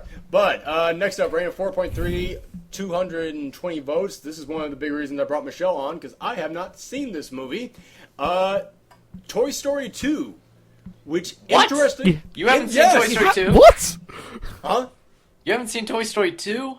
No, I haven't. I saw 1 and I saw 3. I have not seen 2. You're probably good. That's the thing that shocks me. They're all excellent, but That's the thing that probably shocks good. me so much about Toy Story 2 is I remember that after it came out, and for years after it came out, everybody went, yeah, it's alright. It's decent. Then Toy Story 3 comes out and they go, oh god, how good was Toy Story 2? And I was like, how good was Toy Story people did 3 that? that made Toy Story 2 that much better? It's like it picked up that entire franchise. But yeah, I have not seen Toy Story 2, and before I just shut up for the rest of this segment, let me just say, interesting fact about this is the highest Toy Story movie on this list because it got nominated by 4 people. However, the other 2 Toy Story films had a rating higher than this one. Like, both of them had a rating of 4.5 or higher. This one's got a rating of 4.3, yet it's higher on the list. It's almost like there's less people on screens nowadays. Oh. What? Anyway, alright, yeah. You guys go ahead and talk about it. Well, it's like, I really don't know what to say about Toy Story 2 without spoiling it for you. I've seen Toy Story 3. I Alright. know. Also, you can't spoil Toy Story because you know how the fuck it's gonna go. Yeah. Alright, fine. I kind of felt like Lotso from Toy Story 3 was a disappointing villain because he was just kind of a ripoff of Stinky Pete from Toy Story 2. That's just my opinion. Really? Yes. I mean, neglected toy, getting all pissed off at the toys that do get played and shit, so it's like he can Stinky Pete was never played with at all. He was in the box, so he never got that experience. Lotso was thrown away to him, even though he was just abandoned.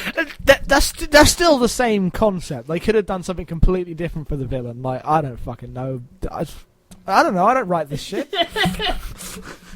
Well, Toy Story, I'm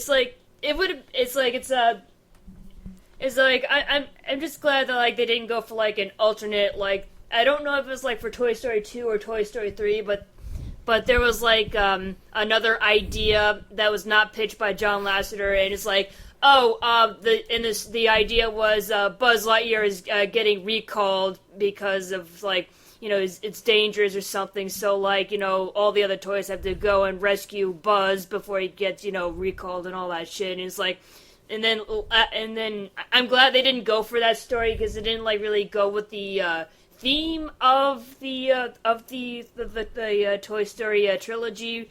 So Well, all those Pixar movies get restarted over and over again, so it's a completely different story Yeah. almost every time. I know, but it's like I actually find the Toy Story sequels to be way too similar in terms of like if someone gets lost and they have to bring them back. It's like the Die Hard thing and like, oh for fuck's sake, someone's got lost again to these fucking toys. They gotta alright, yeah, and they're all gonna make their way back. There are different stories you can tell with toys, and I think and they're all really well told stories, but that franchise could have been more. I love the scene when they're in the toy store. It's some of my favorite moments ever. I love Toy Story.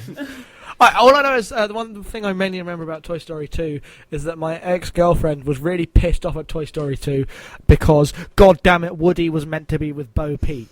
I believe that was her exact words. That's why she doesn't like Jessie. but Jesse was with Buzz Lightyear, and like so like how. I said my ex-girlfriend. Come on. Fair enough. All right, you win. Wait. Was this the same girlfriend that broke up with you, that you broke up with because, oh shit, there was a previous episode where you were talking about, girlfriend Sucker that you broke Punch, with wasn't over- it? Sucker Punch, that was it. That wasn't why I broke up with her, but this is the same one. Yes. Wow. I wasn't like, you like Sucker Punch, this will not stand. Goodbye. I'm slowly getting a much more vivid image of this girl every time that you talk about her. But yes, alright. So yeah, Toy Story 2. Okay, so let's see. Next up, Amadeus with a rating of 4.4 out of 64 votes. I was not expecting to like Amadeus as much as I did. I really love that. Look, you can never have too many votes. What? Did I make the world's... I made a really bad joke about... You said votes, and I was like, too many notes, too many... Whatever. Can somebody just play that alarm, I was about to please? say, I was pausing and not saying anything. Just, yeah, alright. I really hope I that love shows up Amadeus. in the audio, otherwise this is going to be the weirdest thing that we're doing. Okay. But yeah, Amadeus, so good. I mean, F. Murray Abraham as Salieri, is that how you pronounced it? Yep. Yeah. Yes. Man, that guy, he's a villain at the same time as he is the protagonist. Like, you And a can sympathetic character. Yeah, he is a sympathetic anti-hero in a way, because he's trying to destroy another guy, but you understand why he wants to destroy him. And then a friendship starts to form between them, and it's handled so well in that film. I love Amadeus. I was not expecting to like it at all, because I was on in a music class, and I just... Because they like to put on shit at our Yeah. school. And I was Yeah. like, oh, what's this? Oh, it's a film about Mozart. And then, like, 10 minutes in, I'm like, this is amazing. This is so good. And Mozart is, like, legitimately, like, he's great. He's really talented. But he is literally, in not trying to be, but he's really annoying. Yeah. You hate him, even though you shouldn't, because he's done nothing wrong. But just like Salieri, you're like, you have no... Why you? Why do you get to be that guy? And then you start to feel with that, and yet you don't... Oh, it's Yeah, so good. anybody who has any artistic dreams or passions at all can easily relate to this film, because you've all been in that situation where it's like, okay, I've worked my ass off to get where I am, and then some guy who just happens to be that good comes along, and they're not a bad person. They're not a bad person. You just hate them for not having to have gone through what you've gone through and worked as hard as you. Anyone who's taken any exam in school can relate to that. It's yeah. one of the most infinitely relatable topics ever, and it's done so well. And people won't watch it because it's a dumb period drama. Because I know lots of people that haven't seen it because I don't watch. Yeah, like I period said, shows. A whole bunch of I- people with powdered wigs. Yeah, I'm one of the people who actually voted for this film. Like, I nominated on the list, and I was like, yeah, no one else is going to put it on here. And now, 3 other people have nominated on here. And, like, Yeah. I keep expecting... It's one of those films that every time I say I like it, I expect other people to go, really? You do? But instead, everyone else agrees. Well, everyone who's seen Yes, it. exactly. Well, once you actually see it, you're like, oh shit, this isn't like all other period drama. This is a relatable story that anyone can watch and enjoy, and it's told beautifully. Exactly, yes. Let's It's see. a bit too long. That's the only complaint I have about it. Maybe It's a one of 10. those movies that it could be a little bit shorter. Maybe a 10. But let's see. Next up, Children of Men with a rating of 4.4 and 182 votes. Absolutely. That's one of my Dude, movies. Children of Men. It's one of mine, too. Same, one of mine. Hell yeah, Children of Men represent. Oh, God, did we all vote for it? Yeah. Yeah, I Oh did. wow! So all of us and Callum, I know, also voted for it. So wow, it's all the regular podcasters. Where the I may not have. I may have watched it like just after. Oh, okay. Oh no, wait! I now remember. You watched it just after putting up your list, and you asked if you could have it put on your list, and I did. Oh yeah. Okay, so that's what it is. Okay, so yeah, I don't know who the other fourth person was that voted for it, but who cares? They're a smart person because this is a fantastic movie. Children of Men is It's absolutely terrifying, and it's not a horror movie. It is like It made me fear for the future when this is not a possibility of happening at all. But it's like made me go, well, what if it happened one day? It's. We would just collapse. It's insane. I mean, just think about the idea behind this film. Women stop being able to have children. What would happen if that actually happened? What would happen if no new people came? That is a terrifying idea, and they create this amazing world around it. I love this film, and it's got the greatest, like, I don't care what anyone says, this to me is the greatest shot I have ever seen in a film. The one in the car. The one in the car is pretty good. The one in the car is good. But I think the one in the car stands out because it's the first time it really That's goes. true. It is a total shot. And you're just like, it's just spiraling oh, out of control. It just keeps circling and circling and showing everybody's reactions. And then it pans back to the crowds chasing right after them. And then the motorcycle comes. It's... Yeah, exactly. That was a great shot. And you've just had like 2 minutes of the shot before where they're throwing the egg into their mouth. It's just little things, and you like the thing with actually the Matrix, the way you didn't know what the Matrix was, and you find out 1/3 in. You think that she's going to be the Clive Owen's love interest for the whole thing, and she dies just like that. And you're like, that is such. Oh shit! That is like some this film Psycho is level raw. stuff. That is like it's one of the few times that we've actually seen something like that happen, where you expected to follow somebody throughout the whole film, and then bam, dead instantly. But yeah, and then the lady who's on the bus with the girl, and then she gets pulled off at the checkpoint. It's oh man, the way everyone gets picked off in this one. I love the ending, so it's one of my most favourite things, because something like that has basically, if it was handled any other way, it would have been the most pretentious bullshit in the world.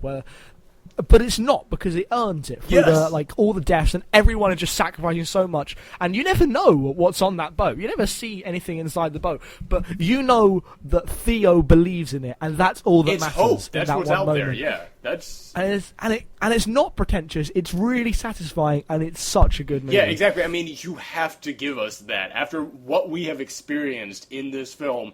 If the film just ends with Theo there dying and the woman left with the last baby on Earth on the boat, and then it just ends like that, no way. You have to give us something. And I mean, it does. And yeah, even though they don't show it to us, it's hope. That's what's out there. And that's the message. Yeah. Yeah, and like I said, my favorite shot of the whole thing is that one in which you've got this war breaking out, all hell is going loose, they're in a building, and soldiers are running through it, and then the crying of a child stops an entire war in silence. And it's just one continuous shot. Like, I was tearing up at that.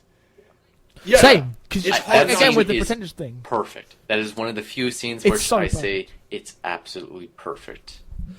And I thought like, I was getting a bit like, I don't know, is it really a one child will stop the whole war? And you think about it, that none of these people have seen a child in 20 years, and also the second the child is out of the way, they just hate each other and are killing everyone again. Like that whole thing. It's just one of the most what you're saying, moments. that they would like, why would they stop? And then you actually see all their faces and their reactions to the child. It's absolutely heartbreaking. I'm literally getting goosebumps talking about this right now. Like, I've got like a chill going through me. It is so touching. It is the most terrifying and the best post-apocalyptic movie ever. It is hard for me to pick one better than that. You're right. It is like... It's more about, like, it's not like an apocalypse, but it's more of society just crumbling and collapsing because there's so little hope left. Yeah, like I'd say it is the best dystopian future. Like if I was going with just flat out apocalypse, I might go with The Road. So if Romney became president, Romney may be asexual, but he doesn't have sterilizing effects on the rest of humanity. And to make a serious point about that, I don't think you could have made a Children of Men style film set in America. There is something about the British... I know it's made by an Alfonso non-British person, but there's something about the whole... I don't know, living in London, it feels so perfect, and I feel like they could not have set that anywhere else. I absolutely agree with you. If it was set in America, it would just be fire if that ever started happening. Like, I mean, the Yeah. moment that we went a month and a half without any woman giving birth, this country would be ash at that point. I hate saying that, but Yeah. And like, I live on an island, and we would just burn the bridges going to the Bronx and to Jersey, and just go, that's it, we're going to try and make it on our own? But then in Children of Men, you got a bunch of British people standing in a coffee shop, all just like, I guess I'll go to work. And it's such a perfect. It's fucking Children of Men. I love So it. good. and amazing, absolutely some of the best cinematography ever that didn't win an Academy Award. No, it didn't, and honestly, I think one of the reasons why is because Martin Scorsese had been denied the Academy Award so many times. No, Like- he didn't. No, like, I mean cinematography. Oh, cinematography, sorry, I thought you said director. Yeah, it All right. lost to Pan's Labyrinth, which is still really good, but It's Children still of Men, really come on, good, but come on. I can And also- understand Pan's Labyrinth winning, but I don't agree with it. Yeah. And also, we are forgetting Michael Caine as a stoner. God, that's so Michael good. Caine is it's so good. And his He- death. and obviously his death is absolutely... it's heartbreaking. It's perfect. It's so perfect. When he's doing the thing with the finger, and you're just like, Yeah. I want Wait, I to read watch this one again right now. I've got it on my computer in iTunes. I can do it. I can watch it Nice. today. Yeah, like, I was reading this one person's perspective on the movie, and they said, the movie is much more immersive because it's not cutting the different camera angles all the time. The camera's just staying on them for minutes on end. That's very true, yeah. That's one of the reasons why it's so immersive. Long shots. Children Love a of Men's good amazing. one. I think It this is. is the most passionately we've talked about a movie on this list yet. I think so, yes. Hell yeah. So are we derailing from the list again, or? No, because this is on the list. Let's see. All right, next up. All right, let's see. This is what beat out Children of Men. Let's see. It's gonna annoy me, isn't it? Both of them have ratings of 4.4, but this one had 27 more votes. I'm ready to sound the alarm. Okay. 7. Okay. Yeah, it's like, I It's not- hate it's- the fact it's that it not- beat out it's- Children of Men, but I'm not going to be mad. I watched 7 for the first time. Let's have a look on the date. It was sometime in the last week. It was on the 22nd. First time I watched That was Seven was in a forensic science class. Holy shit! It was 7 days ago. No, wait, 6. God damn it! I saw it this summer. But no, I saw it. it's while ago. great. 7's excellent. I saw it a long time ago because once Uh, again I was trying to hit on a girl, and she said, "You want a good horror film? Watch this one." So I did, and it was good. And you were like, "This isn't a horror film." Holy shit! Yes, that man is killing that woman with a dildo. That. Oh god, That is one- my favourite scene in the entire movie. Him just like, oh my god! And it's one of those another movie where you already know the ending, like I did, but it's still really effective when it happens. Yeah. Yeah, I didn't know the I ending, but it was kind of effective knew as the hell. ending. Still, yeah. All I knew was it was head in a box ending, and I was like, okay, I guess it'll be some kind of like he'll go to a thing and he's got a head in a box and it'll be creepy. And I was like, oh no, oh shit, oh Yeah. no, and it's just you are hoping so much that he doesn't pull that trigger. Oh yeah, you don't Oh, want yeah. him to become rage. You don't want it to happen. Like, you can do it. You can do this. It's so. So I- Morgan. The way I like about the ending is like you don't see the head in the box, but Yeah. just everyone's reaction to it. It's like this shit is It's real. Just, it's just Brad Pitt breaking down, just saying, "What's in the box? Yes. What's in the box?" And then one of the bits where he's like pointing the gun, and then he breaks, and he points it back, and he breaks like that. And it's such a good performance. It's a brilliant scene. That It scene. is. That is another great moment in cinema history. That should be one of the lists that I do. List off your favorite moments in cinema. That'll be for a future podcast. But all right, this next one, I'll admit, a lot of people say this is one of their favorite gangster films or favorite heist films of all time. I just thought it was okay, so I'm probably gonna get shit for that. But Oh no! Heat. Is it? I've I got know it. again. I know you're have gonna say to that. have to watch Heat. You're gonna get a lot of But heat it's- for this. Get out! When did you I'm become the done. pun maker on this show? All right, sorry. Heat's one of Alright. my movies I chose. All right, sell me on Heat, because I've learned to say I love the scene in the diner. I think the rest of that is just an okay film. But what am I wrong about? What am I wrong? Because I'm fully willing to admit that it was just me. I think Heat is the definitive modern crime movie. especially of the 90s. I thought. And what I respect the most about its writing and cinematography, its action scenes, like the whole bank heist. Seriously, one of the greatest action scenes ever made. Oh yeah. And it's just, at its kind of core, it's two unstoppable forces heading straight at one another. And you know what? They make the criminals competent, and it makes the police competent. And you have two competent forces and intelligent forces colliding in one another to the finale. It's just, I can't stop watching it. It's incredible. You know, I'm gonna watch it again because I understand what you're saying there, and I mean, that was one thing that I was really digging about, that both the cops and the criminals are competent people, and that, you know, like I said, I absolutely love the scene of the two of them in the diner.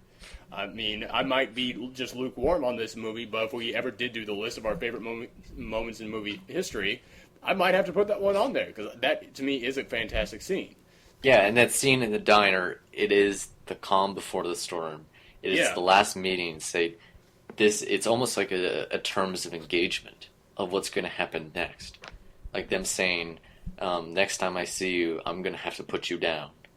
Mm-hmm. And I think even like the side stories with like Robert De Niro's love interest and then Al Pacino's wife, Al Pacino sums it up perfectly about both the characters' relationships. All I am is what I'm going after.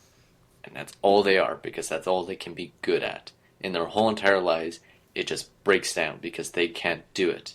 And Robert De Niro also says it on... So, Pacino says it for his side. And then De Niro says it for his side. You don't put anything in your life that you cannot walk out of in 30 seconds or less if you can spot the heat around the corner. Is it a better heist movie than Fantastic Mr. Fox? Yes. Because it's just... When they're in the bank, they know exactly what you're doing. And I think David Fincher once said, if you have a character who's really specialized and really good at something, don't slow it down. Don't have them slow down so that the audience can catch up. Have them go as fast as they can so that the audience is completely engaged and in awe of what they're doing.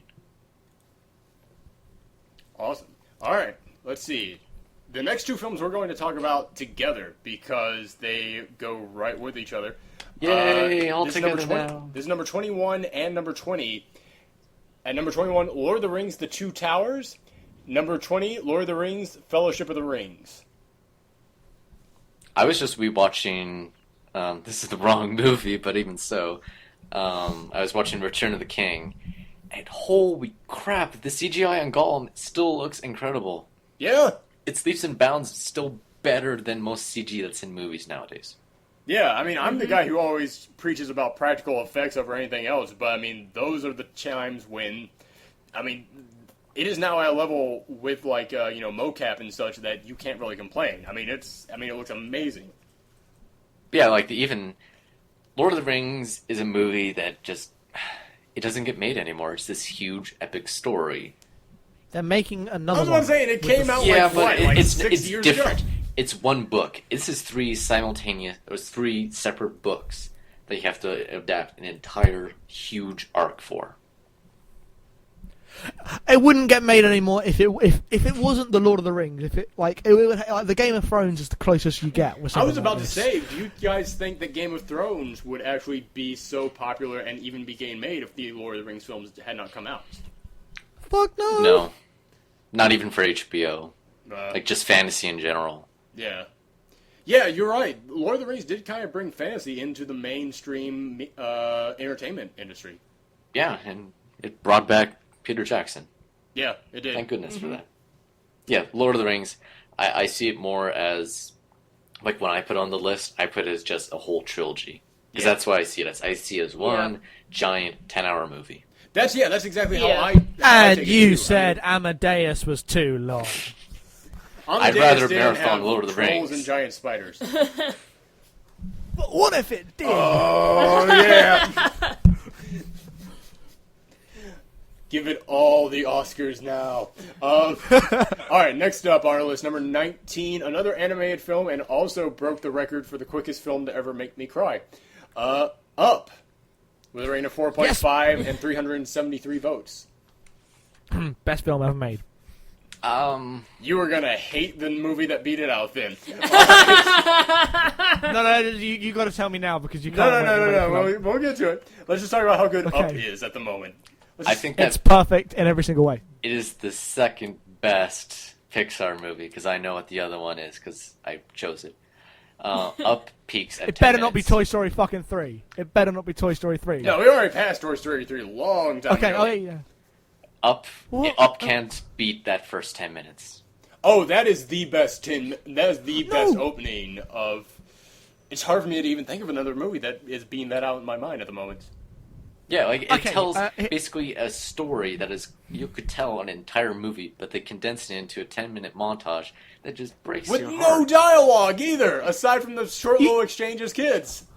Yeah, like when they're You in say the, that like you're shocked, but Pixar made short films that can do that in their sleep. So Yeah. that's what they do. Yeah. Yes. They the yeah. very first time I saw it, when it got to the point where Carl and his wife are in the hospital, Oh, I just melted. I was like, oh my god, no. my emotions. But the thing I liked about Up, the reason I think it's so perfect is because. So I'm crying, obviously at the beginning, as everyone is in Up, otherwise they're liars. Yes. But then when you get to when you just get to the bit with him in the house and they're trying to kick him out the house, and when he hits the guy over the head, I was like crying then again because I don't know. I really relate. I know I'm a fucking 18-year-old. I can't even count. I'm an 18-year-old guy going into university, but just I can relate to being that frustrated and feeling that alone in a situation that you hit some guy on the head because you're trying to protect something, and then the looks that everyone gives him. I think that heartbroke me more than the opening, because the opening is heartbreaking in a very standard movie way. Yeah. But when you're that one person and the entire town turns to look at you because they are disgusted in you protecting the one thing you've got left to love, fuck. Yeah, I think exactly. I was more shocked at that moment than I was like, oh, Pixar went there. Oh crap, there's blood. Oh, Yeah. Yeah, oh, that's a shocking moment too. But yeah, it's also like I agree with you, and I think it works so well because we got that 10-minute intro getting his entire life. Because now you see that this is just a guy who has lost everything, including literally everything around him. I mean, it shows that his house is the only one left on that block. I mean, you see that this is a guy who has lost everything. And I mean, even these people, they're not trying to be mean, but I mean, it's just his need to hold on to all that. It is a need. I mean, he can't let it go. It has crushed him. It has made him like somebody that would beat other people over the top of the head. And now he's looking out of that sea of faces, and he's like, I'm just a guy. I don't want to lose this, and yet it's you're all looking at me like I'm a monster, and I didn't mean to do that. I don't know what's happening here. Yeah, and just obviously when you get towards the end and that moment where he throws everything out of his Out of the house. That is so good. It's just like I cried again then- when. same. When I was crying almost the whole thing, except kind of the middle bit, but most of it just. Oh. I cried at the end where he's at the medal Yes. awarding ceremony of the satchel thing or whatever it's called, and then he puts on the Ellie badge, which is just the grape bottle cap. I just melted. Oh, that's so good. And then him, at the end, counting the cars and stuff with the little kid. I love that. I But, think And then you fade to the house on the thing, and it's got the most beautiful music in the world, and it's just like the most perfect ending that it could ever have. Because he's done it, but he doesn't care, and he's found it's so. That's my favorite film of all time. Excellent. Nice. However, Oh, the no. one before thing we- I don't, Oh, yeah. I still really like it. I don't think it wasn't. I don't know how to say it, but I think the dogs are a bit of a cheat. I honestly, that is why it did not make my list. Because everything that Jackson just said, I agree with 100%. I think that's fantastic. But I mean, like the dogs, I'm like, Yeah, like could have done without this, man. I mean, this was everything you else were in the perfect. movie was so original and its own concept was so Well, it's like the fascinating. thing But then is- it got to the dogs, and it's the one dog who has the chipmunk voice. It just feels like a cheat on Pixar. No, it's like there's like a lot of heavy stuff in Up, ironically. So I think they really did need like a character. I think they really did need characters to lighten up the mood. He's the comic I relief, agree. so. I think no, not just character relief, because it needs to be ridiculous. It needs to be, because if it is a horrible, really introspective drama, but it needs to be ridiculous for that to work, because he needs to see It's a floating the house. world It's already is ridiculous. so no, exactly. But you get to the dogs, and it's just like, because that's in there, they managed to fit those two together and have them mesh. I guess fine. I guess the joke about the voice, maybe that doesn't really add anything, but the dogs themselves are great. Being able to hear what a dog thinks rather than a dog talking itself is genius. Mm-hmm. Like the squirrel bit. And the heavy stuff would not have played as well without all the ridiculous stuff. Is my opinion on that. Yeah, I can understand it, but I still think Because they've made so many in like live action films. There are so many depressing films about old people. Yeah. Fucking Citizen Kane. But this is a film about a depressing old person in this ridiculous world of insanity. But the thing that brings him back isn't the insanity. It's just a little boy and a dog who want to be with him. And I think that is just it's brilliant. That's an incredible sell of the movie, I think. That is probably the best pitch I've heard for this movie. it also came out the same year I had to put down my dog, so. Oh, shit! Oh. As if this movie wasn't sad enough. Holy crap! This is just like sadness. Let's move get on off to the next of movie. that. We've been talking mostly about the story, but yeah, I agree with you. I agree a little. Now that you put it like that, Jackson, I can agree with you, because I know that when it comes to a writing, when it comes to like writing thrillers, like when everything's getting really tense, they always throw a joke in because they need something to diffuse that. Like going back to Seven, there's that moment right when they're like out in the field and they have no idea what's going to happen, and they say, "There's a dead dog here," and then Kevin Spacey just goes, "I didn't do that."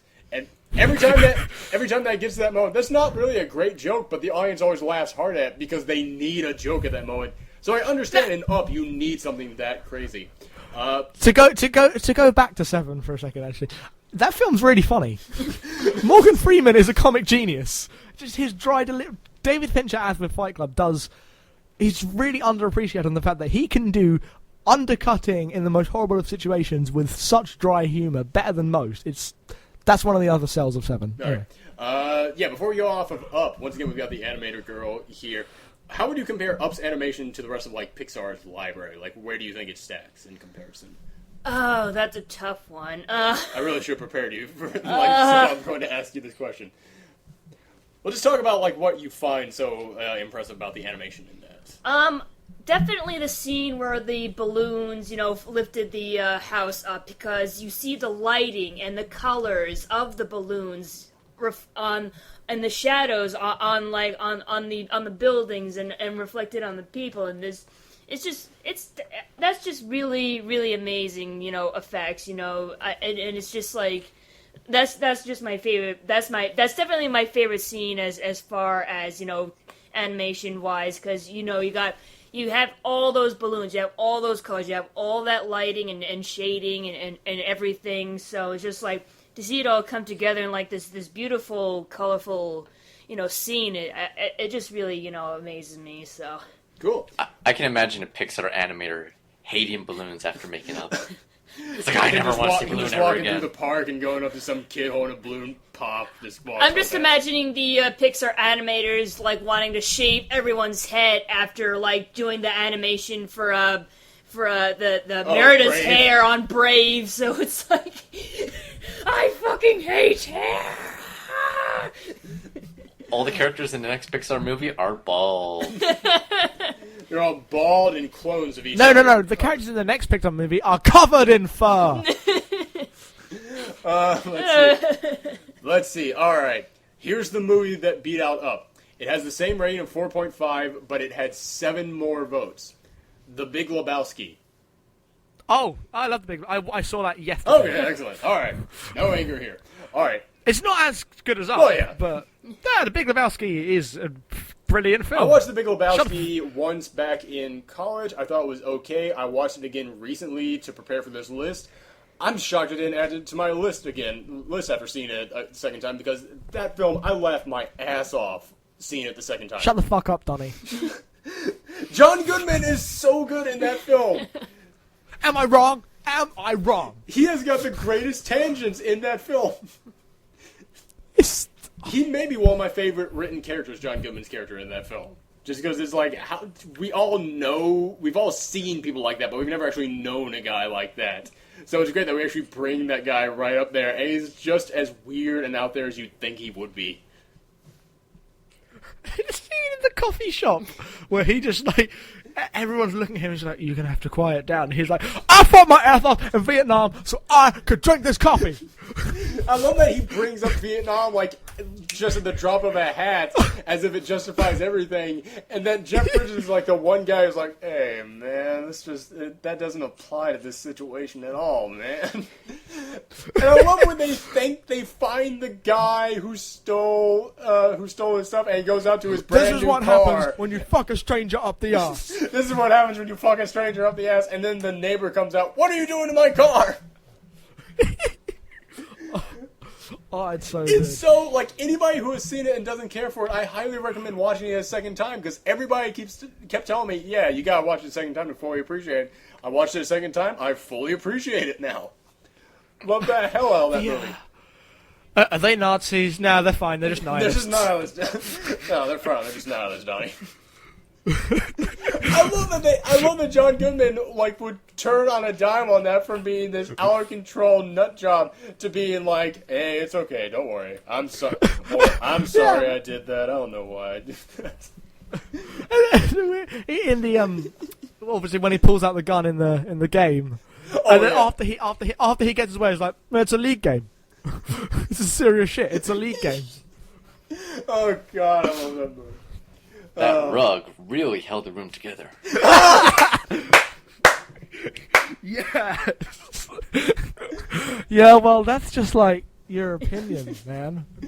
And It's got such a weird cast that shows up at such weird moments, like Philip Seymour Hoffman, and then Sam Elliott shows up. And, Sam Elliott's a narrator, isn't he? Was it? Yeah, he is. And he's not an off-camera narrator as much as he's like a voiceover narrator, because he's actually in the movie as just the guy who hangs out at the bowling alley. And what was it? Was it John Turturro? Or Yes, John Turturro as Jesus. as the Jesus. But yes. 8-year-olds, dudes. I think my favourite quote from the entire film is when he's like, do you remember what Lenin said? It's like what Lenin said. You have to find the person, and then Steve Buscemi just turns around and goes, I am the walrus. And he does it 2 more times. And I never laughed. I am the walrus. And until John Goodman gets just like so pissed off that he has got the wrong Lenin. Watching John Goodman get pissed off in that movie is one of my favorite things about that film. Shut the fuck up, Donnie. You're out of your element. Okay. Let's go on. This is the last film that had just 4 quote nominations, the Big with a rating of 4.6 and 103 votes. Yojimbo. This has one of my favorite characters from any film ever. The main character in this film. You know, he's a samurai just wandering from village to village, and he winds up in this village where it's just two teams, 2 tribes, whatever you want to call them, 2 households, 2 clans, who are both just thugs and brutal criminals, and they run the whole town. Like, the first thing this guy sees when he comes into the town is a dog walking through town holding a human hand. Like, that's how messed up it is. And it's got a great soundtrack, because the dog comes right in with this weird little like sound effect to him. It's so great. And he comes in and he just goes, you know what, I can have some fun here. I mean, he is a good guy. He wants to save the town, but he saves the town in this, like, dickish way of, like, I'm gonna get them both to fight each other. Like, he slowly, like, starts renting himself out to both of them to fight each other, and, like, he starts, like, spraying lies about each other, and starts setting up trouble. And, I mean, he's just, the whole time, he's just sitting around laughing his ass off, watching all this chaos unfold. He's a great character. I've seen Fistful of Dollars, not Yojimbo. Oh, okay. Fistful of Dollars is another great film. But But yeah, Yojimbo, I absolutely recommend it. Just simply because, like I said, it's got one of my favorite characters in there. And there's so many great moments, like the first time that the two tribes are about to go to war, and you realize neither of them have ever actually gone to war with each other. Because they're both kind of like running up to each other, swinging their swords, and then cowering away, while the other one then runs up, swings the sword, and then like they're each like in an inch closer, like, like they're both kind of like shakily holding their swords and just getting an inch closer. And the samurai's just sitting in the middle of them, too, just sitting down and laughing while watching them both. It's a great scene. Just to make a small interjection here, just so we can continue the streak, my Avengers Blu-ray has just shipped. Nice! Yay! It's already in my iTunes. Well, I wanted to came out a pay week earlier. I wanted to buy the Avengers for $5, and now I have to wait till next week to watch it. Well, at least you get the commentary. Anyway. Okay, so 11. Nice. Okay. Avengers! Continue. Alright, now we are on to the movies that had 5 nominations. That we have now only got 16 movies left. Alright, with a rating of 4.3, 5 nominations, and 178 votes, 2001: A Space Odyssey. Space. It's great. It's great. Yeah.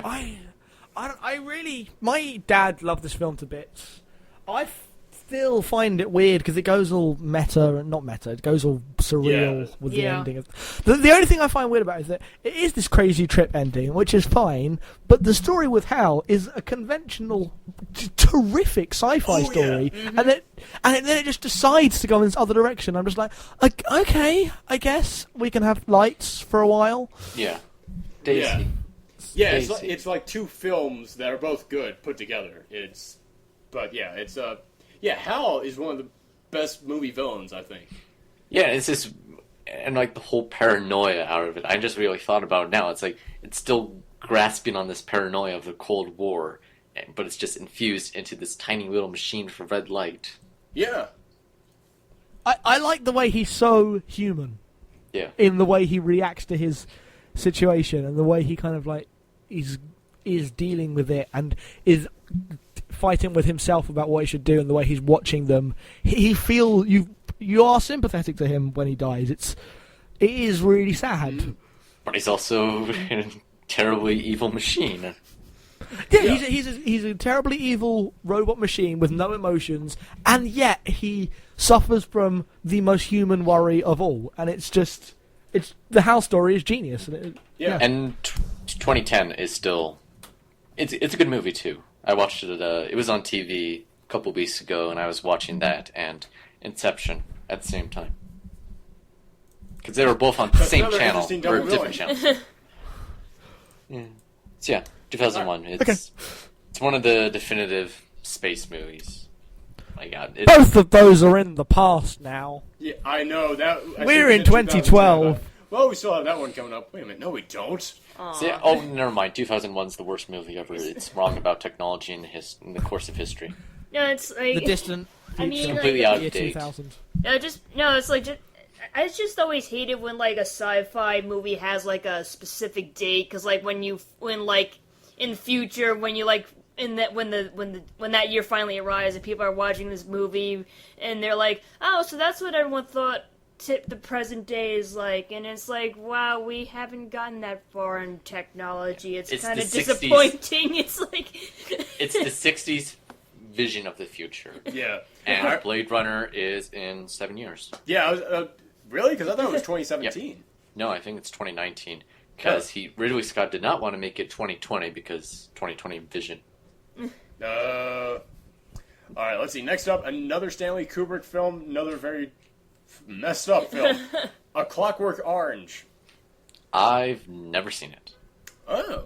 Should I buzz out now? I don't think so. I don't think we have to talk about the ending. The ending's incredible.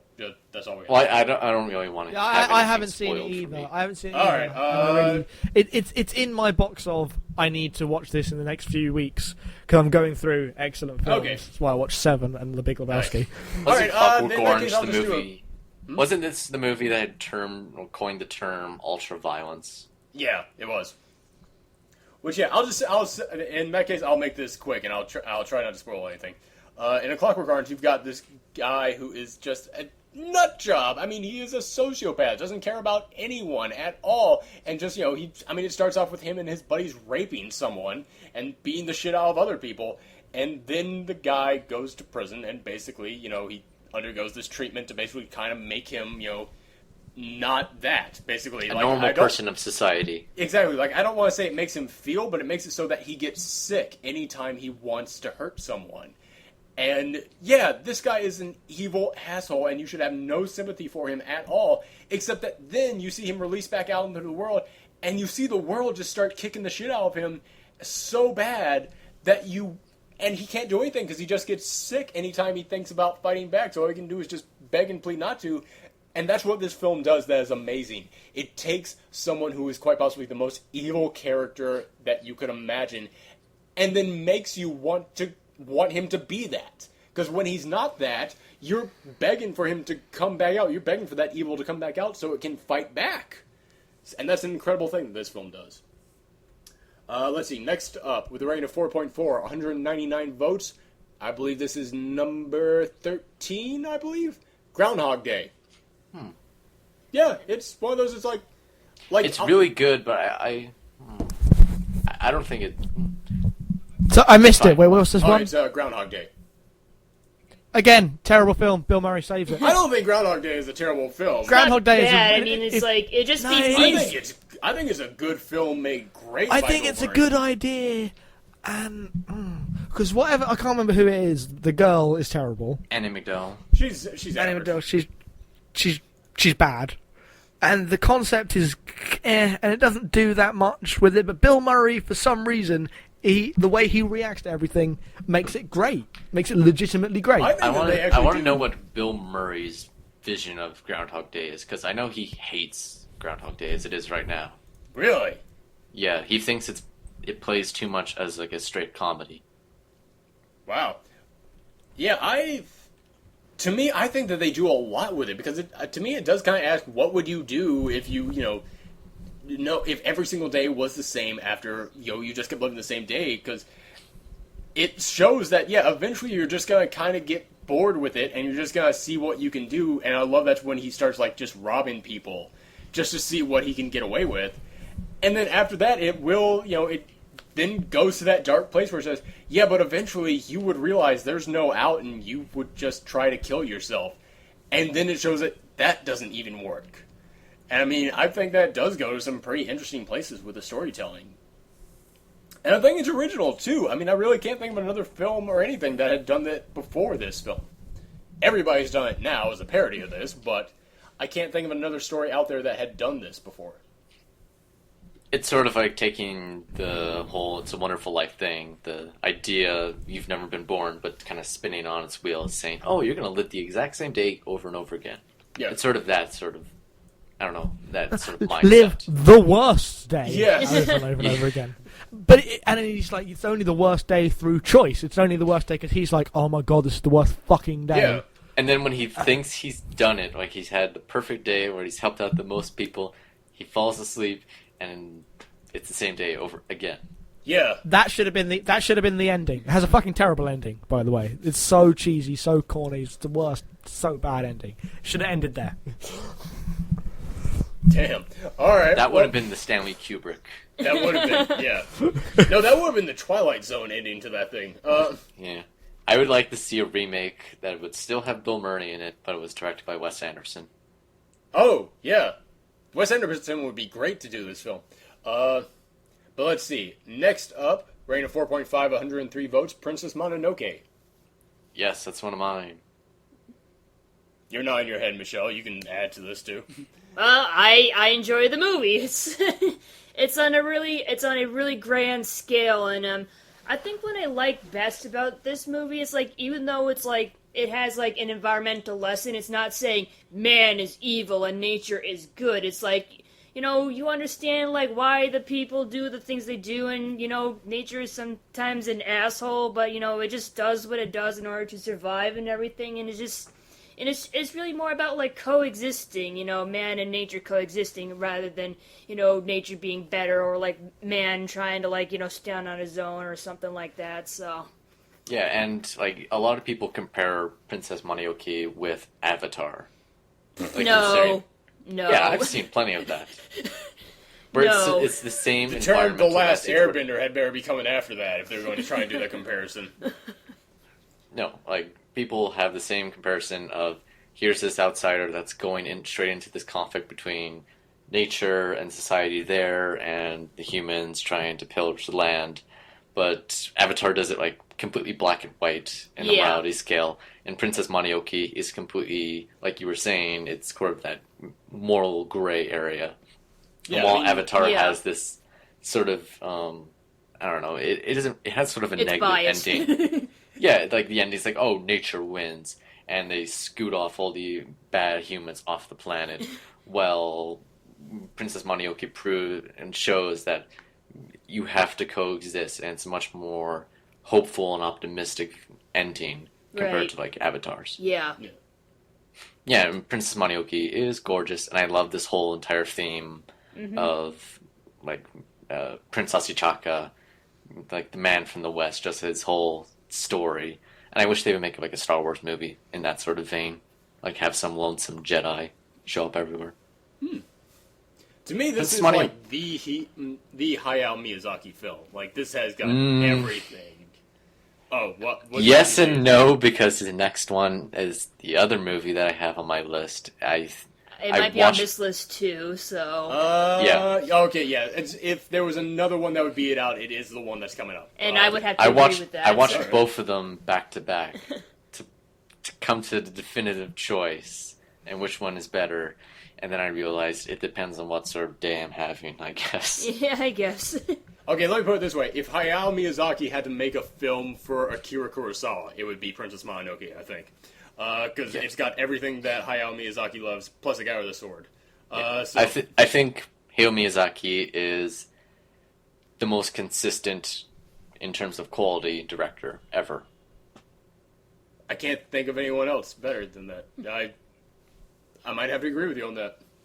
Like, even his a lesser Miyazaki film is still a pretty good movie. Yeah. Like, Ponyo is still pretty good. Mm-hmm. Howl's Moving Castle still really good.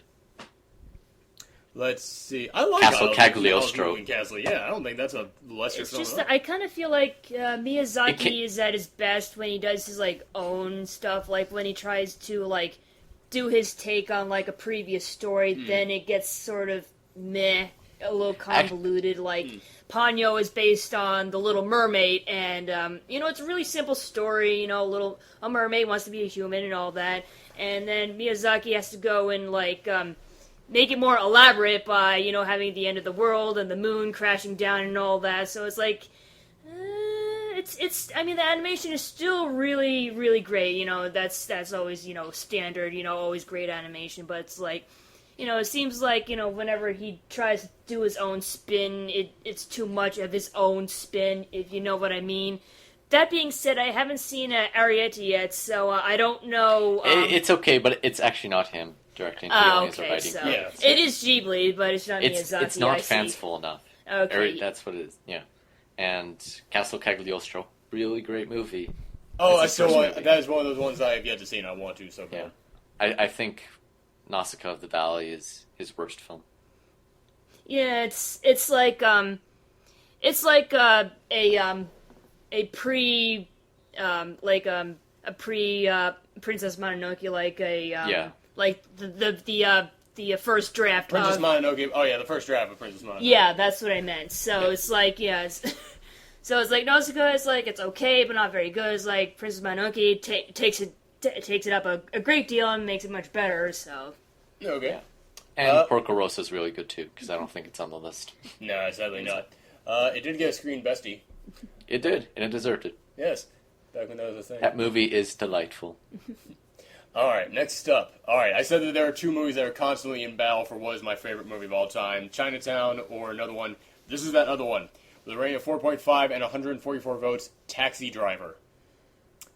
I remember picking up Taxi Driver just at like a Suncoast, but it was like in the cheap bin for like $7. And I was like, I hear this is good. I'll check it out.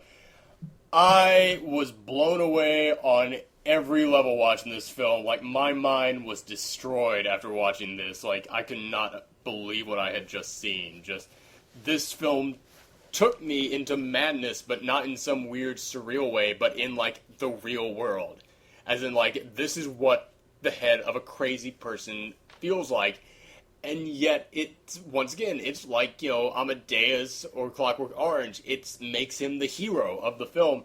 And I had a friend back in college who, he was into those Saw movies. Like, he loved horror films, but he loved the dumbass horror films that were nothing but uber violence, just all over the place. And we were sitting in my apartment one night, and all of a sudden, Taxi Driver was coming on, and he went, "Oh, that's one of your favorite movies. Why don't we watch it?" And I went, "All right, cool, we'll watch it." You've never seen it, right? Right, yeah. Okay. So, well, then you're going to love it. So we decided to watch it. And this was Taxi Driver on TV. So it was, like, edited and censored and shit. Yeah. Even that. However, I didn't look over at him throughout the entire movie. And yet, when it gets to the end of the movie, I turned to him to see what he thought. He had literally turned white. Like, I had heard people use that phrase, "Oh, they turn white as a sheet." I never thought that meant someone actually literally, like, lost color in their face. Like, I thought he was sick. Like, I was concerned for him because he was, like, 2 shades paler after watching this film. And he just turned to me shaking and went, "He got away?" Like, he could not believe what he had seen. And this is a guy who watched nothing but those, like, "Oh, you better saw your own leg off," or "Your face is going to now blow up in front of the camera in 3D" kind of things. Like, if anybody was going to be jaded to this, you think it would be him, and that just goes to show what psychological, like, damage goes into this film. I absolutely love it. I mean, that scene, it's parodied and talked about so much, but the "you talking to me" scene, when you actually see it in the movie, and you realize, oh, this guy is mentally preparing himself to kill someone out of joy. Like, he is actually looking forward to the idea of running into someone and murdering them. It is so insanely good. But yeah, that's my take on it. I'll get to that movie someday. I'm Oh, sorry. okay. Don't look at me like that. Alright, no, it's fine. It's totally cool that you haven't seen it. But I thought I was like, oh shit, am I about to get a shitstorm of people saying, "You idiots"? No, I haven't seen it either. It's on my Oh, list. okay, yeah, alright, cool. But yeah, so I won't spoil anything else about it. I mean, me revealing he gets away at the end, that does not really change anything. That does not take, that literally takes nothing away from the film. Don't worry. I was muting my headphones. Okay, trying to avoid stuff. Unmute them, see where we are, and all I hear is, "He got away!" I was like, oh, I guess he gets away then. Don't worry, that literally takes nothing at all No. away from the film. After he gets away, the scene that follows it, that's the big, "oh my god, what just happened" moment. Oh, is that not the ending?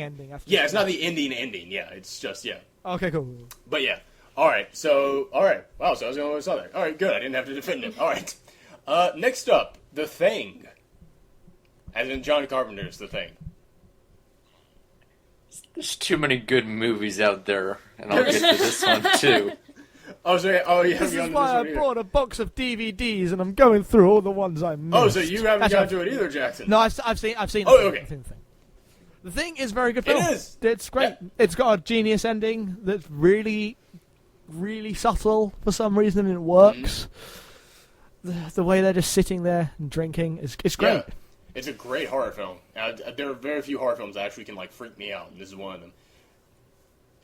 It works because it isn't about the gore or the thing itself. It is about people and what people can do when they're scared. And there's nothing more scary than people being scared and reacting. Yeah, exactly. I mean, Wilford Brimley just out there in the shed, just, "I'm okay to come back in now. I won't hurt anybody." It's like, yeah, what would you do? Would you put Wilford Brimley out in the shed if that happened? I don't know. I might. Yeah. Yeah, exactly. But yeah, and I mean, there is so much psychological tension there. I mean, the scene where they're testing everybody's blood, and they're all strapped down, and it's like, oh shit, one of them's gonna be it, and you don't know, and they know the exact right point to put the scare in there. And once again, practical effects, homie. Practical effects. Yo, dog! Yes. Yeah! All right. So yeah, all right. The thing next up. What number? That was number 10. Actually, wait a minute. Let me see. 1, 2, 3, 4, 5, 6, 7, 8, 9. Nope, that was number 11. Number 11. Home stretch. All right, which means that number 10 is. Took us 3 months to get here. Yes, number 10, Wall-E. Yes. Wall-E got higher than Up. I knew that was coming. For real. I love Wall-E, but Wall-E got higher than Up. Jeez, come on, guys. Yeah. No. Wall-E's the best animated movie ever, Oh, in my opinion. shit. You are what?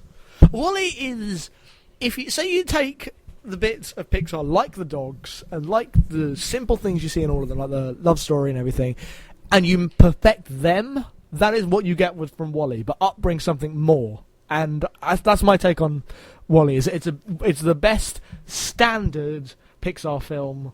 It's just like this kind of Finding Nemo type story. It's very similar to Finding Nemo with the whole lost thing and also weird situations, and the way it projects Earth at the beginning is great, Right. and the intro to Wall-E's character also great, and it's a great film. So yeah, I can't argue with that. Yeah, exactly. And I love the scope of it, that it's, it's about kind of like all of society there at the end, kind of having to kind of like get off their fat asses and actually get back to work.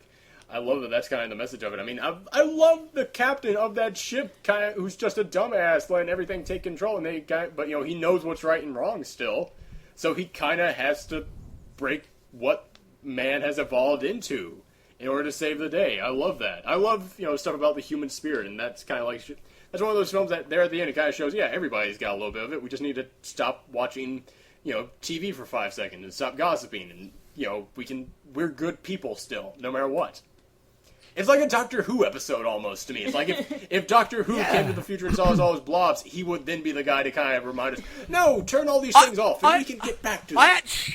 I actually think it's kind of that, but it's kind of the opposite of that. You can watch all the TV, you can eat all this shit, you can do whatever you want, but in the end of the day, you are still a person, and that will never take that away from you. Yeah, okay. It's simultaneously saying we need to get out there more often, and also saying that don't worry about all these horror stories. You are still human, and nothing can take that away. Whatever. Okay, yeah, I think that's a better way of putting it. Yeah, I agree with you on that. Once again, yeah. Can I? Yeah. Can I make Go my ahead. defense? Go. Okay, Your Honor, here's my defense. We didn't really attack it. Okay, We're not attacking the film! I'm one Okay, who whatever, voted on this movie! I think this was the first animated movie where it had like subtle, like real live filmmaking techniques in there, and it's just this tiny, minute thing that just made my mind and my heart leap up. It's like, this is an attention to detail that I absolutely adore, and it's just, I get the more technical thing that I love about the movie, but it's still just, I love it. It's just like attention to detail that makes it more stand out from like regular animated movies. And I think the one thing that I love the most about the movie is the romance between Wall-E and Eve. I would make an argument for, I think Wall-E and Eve are one of the best romantic couples in any movie ever. Because at the very end where Wall-E gets like trampled and then she replaces the chip, and then he turns back on, and then it's not Wall-E, it's just another robot. Just crushed me inside, and it was like one of those moments where I stopped thinking about the movie because I'm just so invested in what I'm seeing that I just like held my breath. I was like, oh, no, Wall-E, and then Wall-E just starts crumbling all of the stuff that he collected and found special and just compacts into this box that's just the same as everything else. And then when he goes back outside, and then she's just out there, and she just grabs his hand, and then the electrical static between them resembles a kiss, and then you just see Wall-E's hands just start grasping Eve's. It's one of the most romantic things I've ever seen in a single movie, and yeah, I love it. Yeah, let's turn to that's a very good point. Let's turn to the animation expert on the panel once again. All right, how do you feel about the animation in Wall-E? How do you what do you think they brought to the table on that one that like kind of distinguishes it from other Pixar films or from any other animated film out there? Well, it's definitely on a much, much it's definitely on a much bigger scale. I mean, you have like an entire planet filled with junk. You have the entire space. You have the spaceship and all those people and all the robots in them. It's like very big and very small. It's like, you know, like, as you mentioned before, like the little intricate details, and it's like being able to like go from like something like that small to something like that huge. It's really amazing, you know. And you know, it's like I think there was like some live action. I think there was some Fred Willard, yeah. Yeah.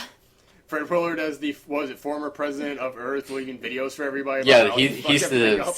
Yeah. CEO of By and Large, and he's also the president of the world, apparently. Corporate but takeover. I don't think I don't think that was like the first CGI movie to like incorporate live action. I think Happy Feet did that too, but This is the first good one too. Happy Feet wasn't that bad. It was just hurt by the terrible sequel to it. But yeah, all Well, right. it's also sort of weird because the Wall-E is like at the very beginning on Earth. It's so impeccably like photorealistic, and then when they get to the humans and they're the typical Pixar humans, it's sort of jarring a little bit.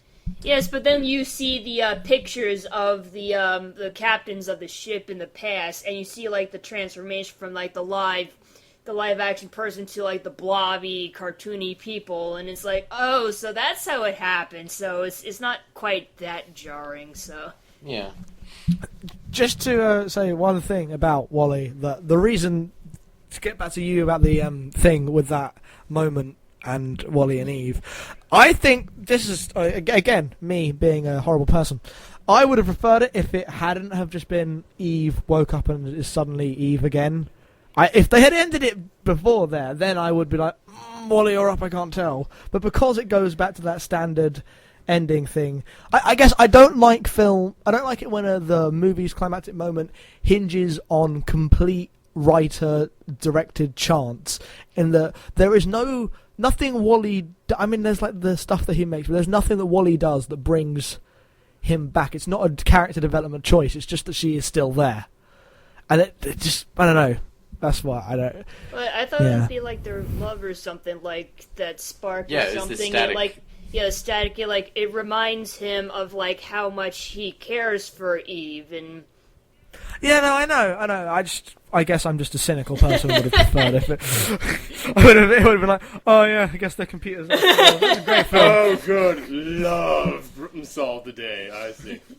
I will also say this about Wall-E, that my dad is not the biggest fan of animation. Like, I mean, he thinks it's fine. He enjoys Pixar. But I remember in the year that Wall-E came out, like, when it was getting close to Oscar time, like, he knows that I always, like, make my little bets on what the Oscars are going to be. He says, no, Wall-E getting nominated for Best Picture, and it's going to win. That is going to be it. And I was like, Dad, they have a Best Animated Picture category. It's kind of stacked against them. They're going to kind of just put it in there and forget about it in the main one. He goes, no, it was that good. It's going to beat every other movie out there. And then as soon as it did not even get nominated for Best Picture, my dad was like, I'm fucking done with the Academy. Done. I was like, thanks for joining the rest of us, Dad. But yeah, alright, so yeah, Wall-E. Next up, number 9. Number 9. Lord of the Rings, Return of the King. Seriously?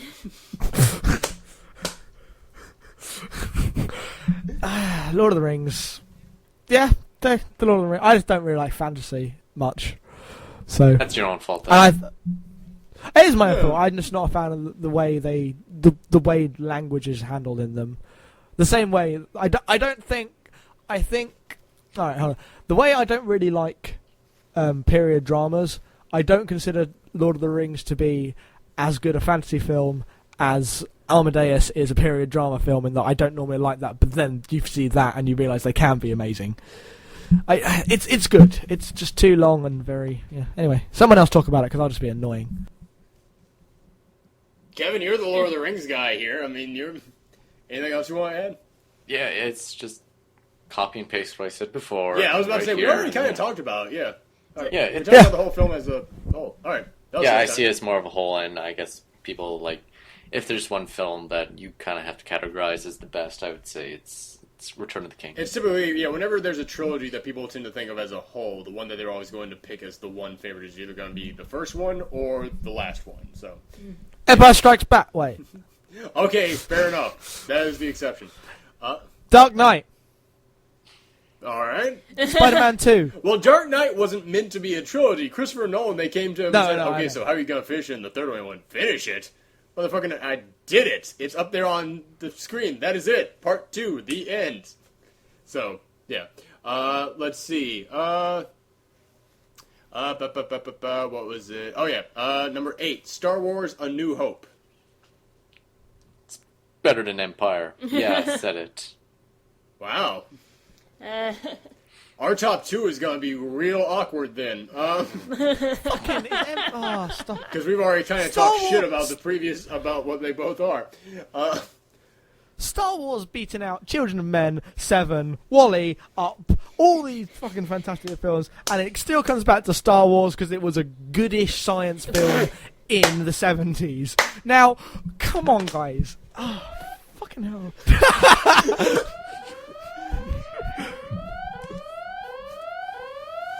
Turn the volume down.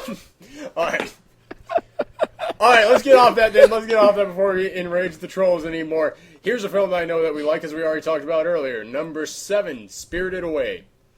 That's one of mine. Mm-hmm.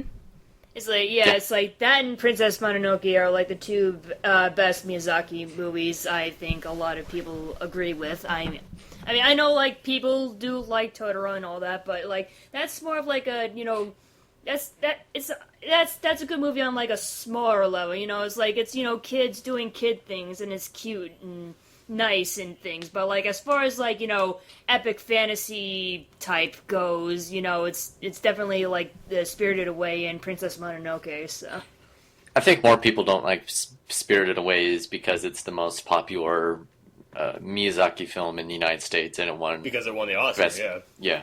But yeah, it's my favorite Miyazaki film, honestly. It's because, and I love that, it's about a girl who just, she's a girl. She thinks things are dumb and that, this is boring. I don't want to be here.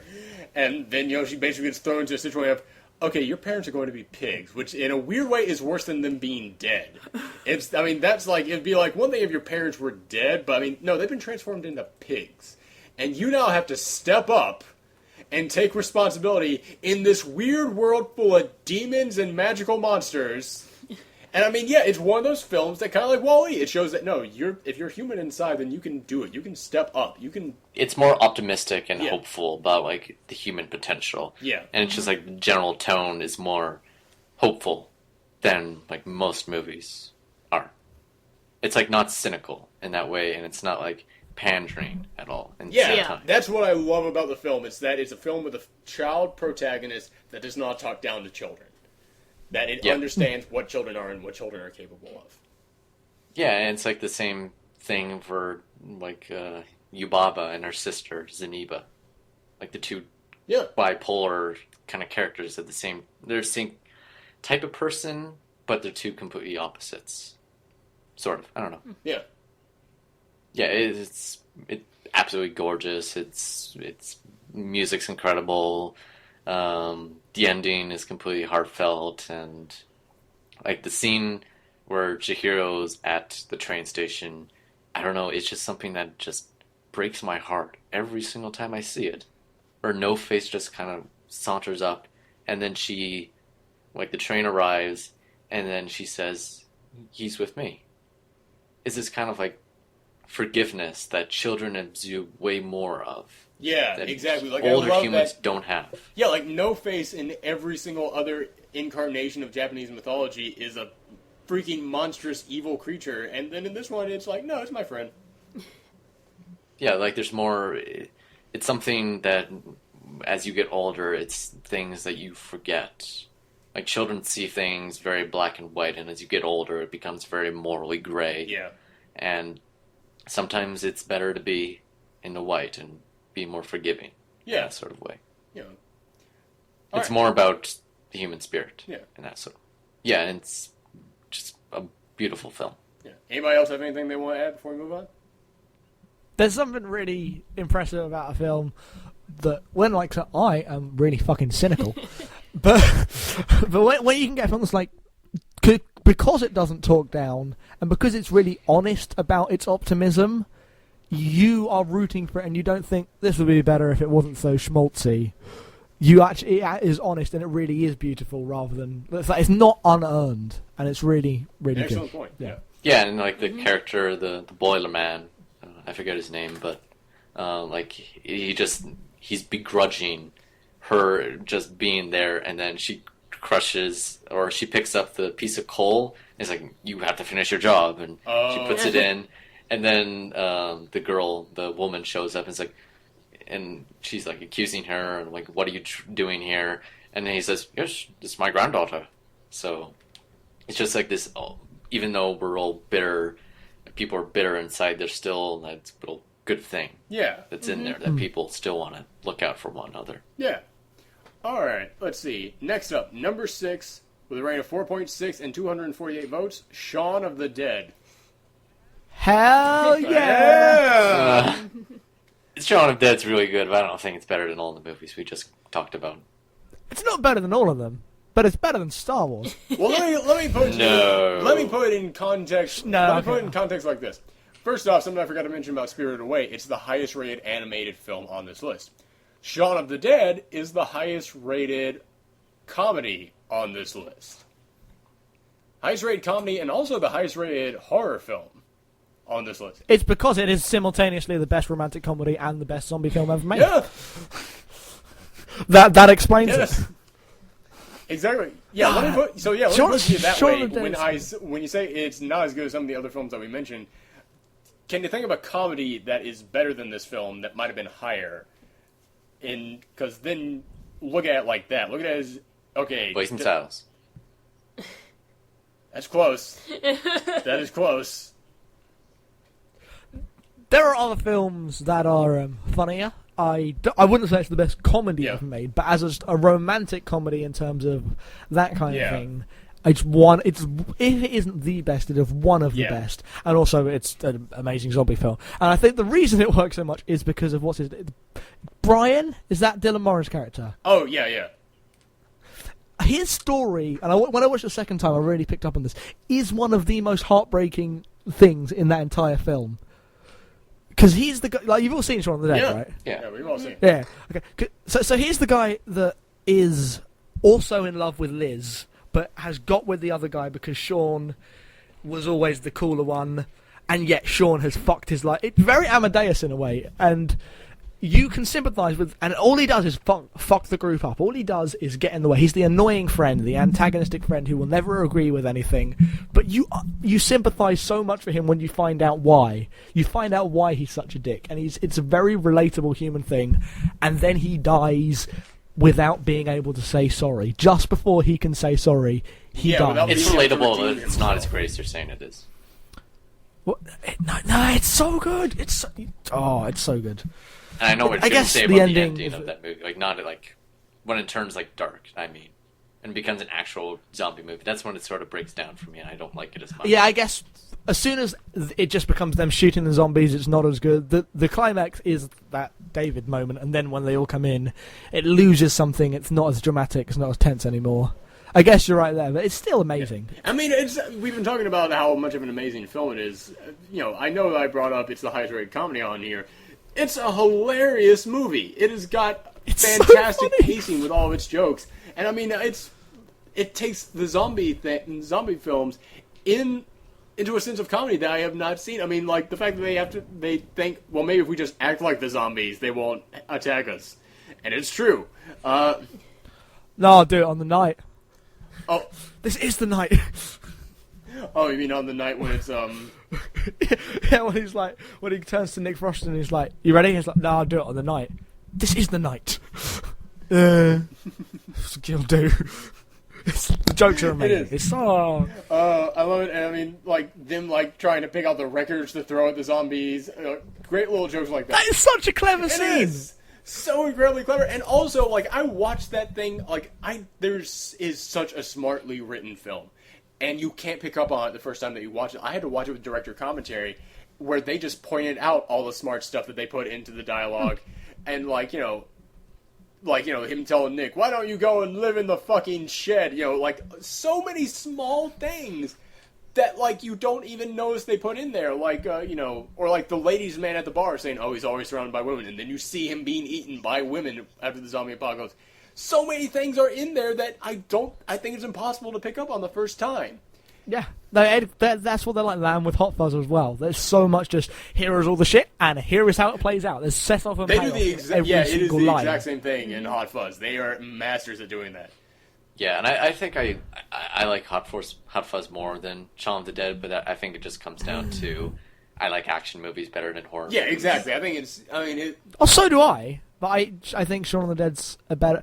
I think the reason Hot Fuzz falls down is all the stuff with the cult and the way they're dressed, with the Grim Reaper type stuff. That just really took me out of it with Hot Fuzz. They're all fascists. How can you not hate them?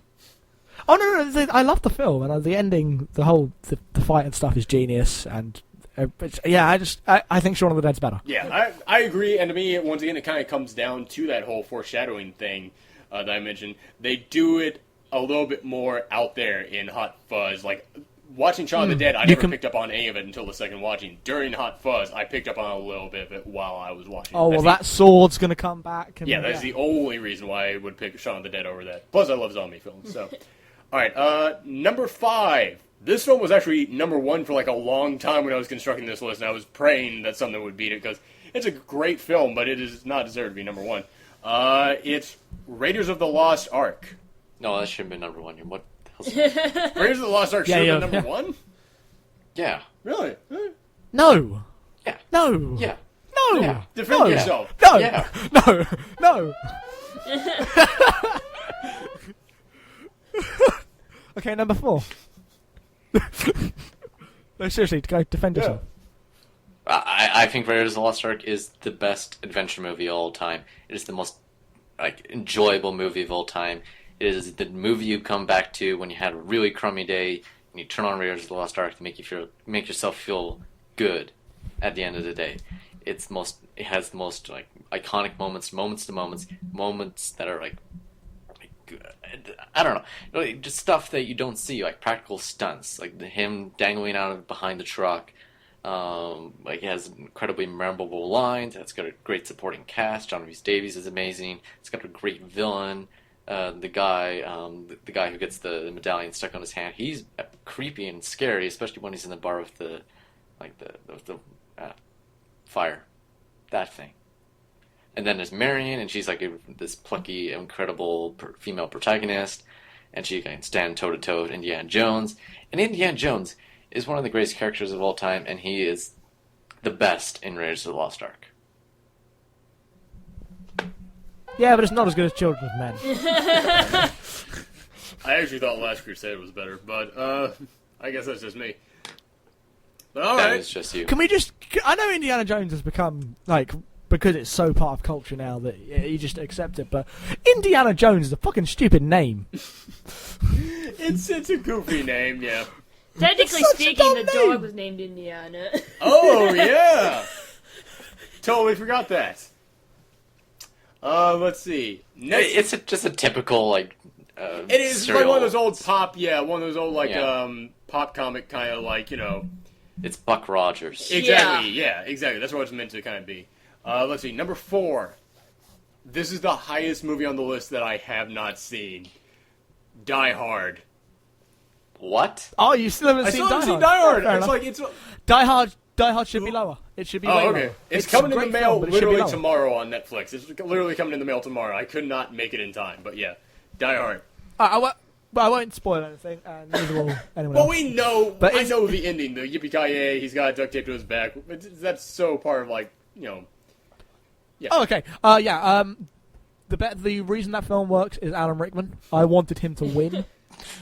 I wanted the sequel to be about another Alan Rickman heist because he's better than fucking John There was McClane. actually a very interesting psychological study done here in America in which they showed Die Hard to a bunch of homeless people to see how they would feel about the movie, and all of them wanted Alan Rickman to win. That's because he's the better character. That's because you don't sympathise with him, but in terms of entertainment, he is more fun to watch. like the same way the Joker scenes are the best in The Dark Knight. He is a great villain. We love a good villain, and he is that. And Die Hard 2 is fucking one of the worst films ever made, but Die Hard 1 is not. Die Hard is a terrific Christmas movie. That and Lethal It's Weapon the are the best. two are like they're begging to be like in a combo pack of a great action Christmas movies. I'm waiting for when the next Doctor Who Christmas special does its take on Die Hard. Oh, that would be so good. Or Home Alone. Someone has overtaken the TARDIS and he has to like crawl through the ventilation shaft of the machine to. Isn't it Yippee-ki-yay, perfect? timey-wimey. He's timey-wimey motherfucker. Geronimo motherfucker would actually be the better one. But yes, Die Hard's pretty great. Die Hard. Oh man, I want to see it so bad. Okay, question for Kevin, if you've seen Die Shall we Hard. see it? Die Hard. No, but I pretty much Okay, know then- what it's about. Well, So yeah, everyone no, does. It's one of those movies This- where even if you haven't seen it, you know what it's about, but it still doesn't. But I'm sure even if it does, it won't take anything away. Well, But it won't ruin it when you do watch Yeah, it. but so. he's got a question for Kevin now. Yes. Well, actually, that won't make a difference. Kevin, opinions on Die Hard 3? Die Hard 3 I actually have seen, and I enjoy that one. Okay, Die Hard 3 is great. Okay. Right? Have you seen the alternate ending to Die Hard 3? No, I haven't. Oh, dude, the alternate ending would have been the perfect closing to the Die Hard trilogy. Because in Die Hard 3, it's just a standard action film ending, because you've got all the stuff. Die Hard 3 is way better than Die Hard 2. But Die Hard 3, the original version, ended with John McClane basically going to the fake Hans Gruber, or whatever his name was. His brother, and right? Yeah, his brother, and playing this like really devilish little game that involved his brother, killing himself in cold blood, and it was just this like, oh shit, all these crazy things have fucked up this guy's head, and it was just the perfect end, but apparently it didn't test well, even though it was too good. It was too good to live. I think Die Hard with a Vengeance is the third best Die Hard movie. Okay, what's the second best? Live Free, Die Hard. Oh my god, why would you say that? Because I had extremely low expectations for Live Free, Die Hard, and it turned out to be pretty good. Even though Maggie Q is a much better villain than Timothy Olyphant. Once again, Live Free Die Hard is a great summer popcorn flick. Go to the cinema on the afternoon. It's not! It's kill a couple hours it's not! watching stupid violence. It does that very It plays well. John Fogerty at the end. How can you not like that? I never got engaged in it. I don't know. Also, it's called Die Hard 4.0 in Britain. What? It's called Die Hard 4.0. They didn't call it Live Free or Die All Hard. right. I know Callum. I like- Callum must like that movie because Mary Elizabeth. I was about to Winstead's in say, Callum would be losing his shit over that movie. it. And she's going to be in the next one too.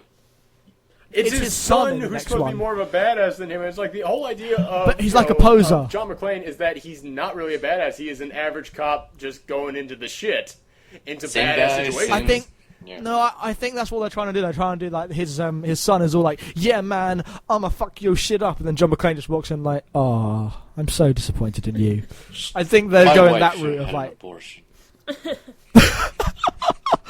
Okay, maybe one- that was too far. The Die Hard after that, he's going to meet apologize for his that. other son, who's going to be stealing cars down in Brazil, and is going to be it's going to be Vin Diesel, and it's going to be the greatest crossover of all time. how many Also, other Die Hard? Die Hard is the worst naming conventions for their sequels. No, man, Live it's Free, got Die Klingon Hard, pun. Die Harder, Die with a Vengeance, and the new one's called A Good Day to Die, Die Hard. Hard. Yeah, which is a quote from First Contact, and First Contact is amazing. So Like I like there was to First be Contact like on this how list? many Die Hard puns can we make? It's I was like, about to say, how have they not done new ones. Live and Let Die Hard? or you didn't Because die we haven't hard done- enough. Oh, okay. Sorry. I like the Russian translations for the titles. All the Die Hard Go. movies in Russia are called a hard nut to crack. It works on many levels because Bruce Willis's head looks like an almond. No, it looks like a walnut. Sorry. I'm getting my nuts mixed up. Anyway. Maybe it's because it's a Christmas movie and the Nutcracker, Oh. Maybe. because Nutcracker was Russian. Yeah, it was a Russian ballet. Oh, that's cool. All right. Let's see. Next up, number 3, rating of 4.6, 603 With the votes. bronze medal. Last movie to get 5 nominations, The Dark Knight. We've talked about this. Yeah. before. Yeah. We've talked about, does anyone have an objection to it being number 3 on the list? I don't think it should be that high, Yeah, there's but Casablanca should be higher. Yeah. Yeah. And Casablanca, No, Children there of are- Men, but it's a lot still- of movies we, we've talked. we, I can understand. we're getting to the films that more people have seen, and that's why they're higher, not because Yeah. they're better. Exactly, and it's like I nominated it Everyone- myself. Like I think it is Yeah. a great film, but yeah, I wouldn't put it in the top 3. Yeah, it's I like- put it like number 10. Yeah, it's like there's a difference between people's favorite movies and best movies. yeah, And exactly. this Yeah. is, and you asked for people's Yeah, favorites, exactly. I so said that's people can- why. So. I said people can interpret it however they want. And yeah, favorite movies. So yeah, like I said, I would put this at number 10 if I was in control of the list, and I'd put Avengers at number 9. But I would, Yes, you Dark are Knight right. is probably top 15 for mine. yeah, Like there was a couple weekends ago, The Dark Knight was on 2 days in a row, and I spent both those days watching The Dark Knight, and I never got bored. damn. Yeah, Not even it's for the still last half an absolutely hour? Terrific movie. Because it does have a weak last half an hour. I don't. The stuff with the boat, and it goes too far. It should have ended when Joker breaks out, or when Harvey die, when Rachel dies, and it should have just been a cliffhanger there. They should have ended it there because the pacing wanders a bit when it gets into the boat stuff and all the sonar stuff. It's not as good as the first hour and a half, which is flawless. I think the pacing is a little bit odd, but I love the boat stuff in there. I love the boat scene in there, which is one of the reasons which made me so pissed off at The Dark Knight Rises, because it was like, didn't you guys just learn this lesson in the last movie? Aren't you the guys who were not willing to kill each other over this? But then the moment that Bane shows up, it's like, shit's on. Yeah, like even though that stuff, like I would agree, it's a little bit tricky with the pacing, with the rest of the film. But I still think all those scenes are absolutely terrific. Yeah, Even if the pacing doesn't work. I think so as well. Let's see. And that was the first movie that I saw like full screen in IMAX. Ooh, damn. Mind blowing, and every single time that truck flips over, I feel all my intestines just lift in my body. It's a weird feeling. I don't know. It feels like my body's like flying off the chair. I don't know. All right, let's see. Second movie, Silver Medal, got a rating of 4.6 with 201 votes, with 6 nominations. The Godfather. Raiders of the Lost Ark spinner. I hate Raiders of the- saying this, but I watched The Godfather and I just went, it's good. This is a good movie. Like, I did not dislike any part of The Godfather other than, like, the pacing of it. Like, I thought that they ran through time way too fast. And also, you know, it seemed to me like they were trying to tell the story of this entire family, and I wish it had just been more of the story of Michael being part of this entire family. Like, all the parts, whenever Michael was not in a scene, I did not enjoy it as much. I haven't seen that movie in maybe 10 years. I don't think I'm comfortable saying I understand. or having an opinion of it. It's just been so long. But yeah. I remember really liking it when I saw it, though. It's one of those probably one of those films that, because of how hyped it is all the time, non-stop, when you watch it and you think, oh, it's really good, but like it's not that That good. and also it's been hurt by what's come after, because one of the reasons why this was such an amazing film is because we had not really seen gangsters and the mob in cinema in this way yet, in the way of like, hey, they're the protagonists, they're the heroes, and this is what their world is like. This is what it's like being a part of them. So it blew people. Gangsters were still kind of stuck in that like noir film. Yeah, but now after that, and that's all it is just a look at the family, at what it is to be a member of this family. But since then, like, people have gone, oh, well, The Godfather, it's such a classic film, we gotta do something with gangsters. But we can't just tell the story of gangsters. It's gotta be gangsters plus X. Gangsters and this. So Gangsters in space. Gangsters in space. Gangsters on the moon. Fighting Jason. But yeah, it's... Jason. But yeah, it's... So... Films that come after that, like, you know, I had Lit Rock on one show, and he mentioned that he's one of the few people who thinks that Goodfellas is better than The Godfather. I may have to agree with him. I think Goodfellas might be better than The Godfather. Because yeah, it's it focuses more on one person and his kind of descent into this, and also it has more attitude to it. It has more personality to the film because The Godfather is all just about showing us this world. I love the spoof they did of Goodfellas and Community. Oh, okay. I thought you were about to say I love the spoof that they did of The Godfather in that movie, like that mafia film with Jay Moore. I never saw it. Okay, yeah, because that is absolute fucking garbage. That is a bullshit film. But yeah, The Godfather, like I said, it's a really good film. There's nothing in here that is really poorly done, except, in my opinion, the timing. Like, I mean, it seems like it's just jumping around way too much for me to get much of an attachment. But I think the part where Michael goes to Italy, I think it sort of lost me the first time. There we go. That's when I watched it. When I watched that, I was like, I don't feel the need for really any of this. I mean, it shows more of his descent because, he gets married to someone and then they die. And he has to leave the country because he killed the police chief. Yeah. But I feel like they could have found a way to cut that out and make it a better story. But yeah. Alright, so that was number 2, and we kind of talked more shit about than praise. So now, going into it. This is it. The end, after all this time. Rating of 4.8. 340 votes. Can we have a drum roll from your soundboard? That's not a drum roll. I don't have a drum roll. Can we just pat our yeah, there we go. There's your drum roll. I can't do this and talk at the same time. It won't make my voice sound chubby. I'll do it. Number 1. Number 1, rating of 4.8 with 340 votes, 6 nominations. You guys already know what it is because you asked me if this is what it was. Star Wars Episode 5, The Empire Strikes Back. Man, fuck you. Well, this list was a disappointment. Sorry, everybody. I'm ashamed of my own list. No. Empire Strikes Back is a great film, but come on! Come on, people! Nerds! Go and watch more movies, please! I mean, It's favorite Star Trek movies, is right there. though. Like, a favorite movie doesn't have to be the best movie. Once again, very true. This Yes. is, I said, favorite/best film, however you want to interpret it. So yeah, I can understand this being people's favorite film because of how much of an impact it did have on an entire generation and on how it spoke to an entire group of people throughout all future generations. And, also it is great storytelling. I mean, we know everything about it now, but I mean, when you think about just, don't take it for granted that we know it and just think about every single beat of it, every single bit of pacing, every single twist and turn that goes with the storyline. The fact that there are no Ewoks in this one. It has so many good things going for it.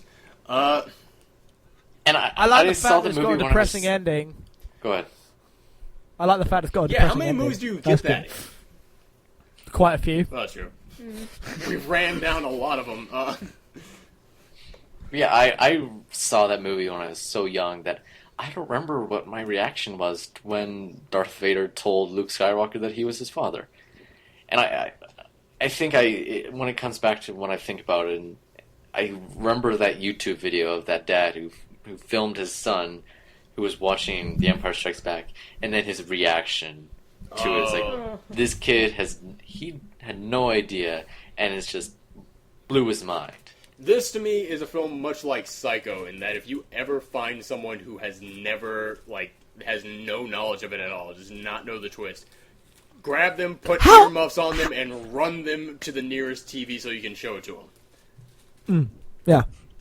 Yeah, because, I mean, it's like, that to me is the greatest crime in cinema history, the fact that such an amazing twist in a film is such public knowledge. Yeah. Yeah. Someone said that. Whose idea was it? Whose idea was it to joke spoil the one good Shyamalan movie? Yes! Stuff like that. Big reveals like that. I had Fight Club spoiled for me as well. Like, all those genius twists people tell you about beforehand, which is a shame, but it does show how good they were. Yeah. Yeah. Yeah. And Boba Fett. Empire Strikes Back gave us Boba Fett. I have to admit, I have no idea why Boba Fett is so popular.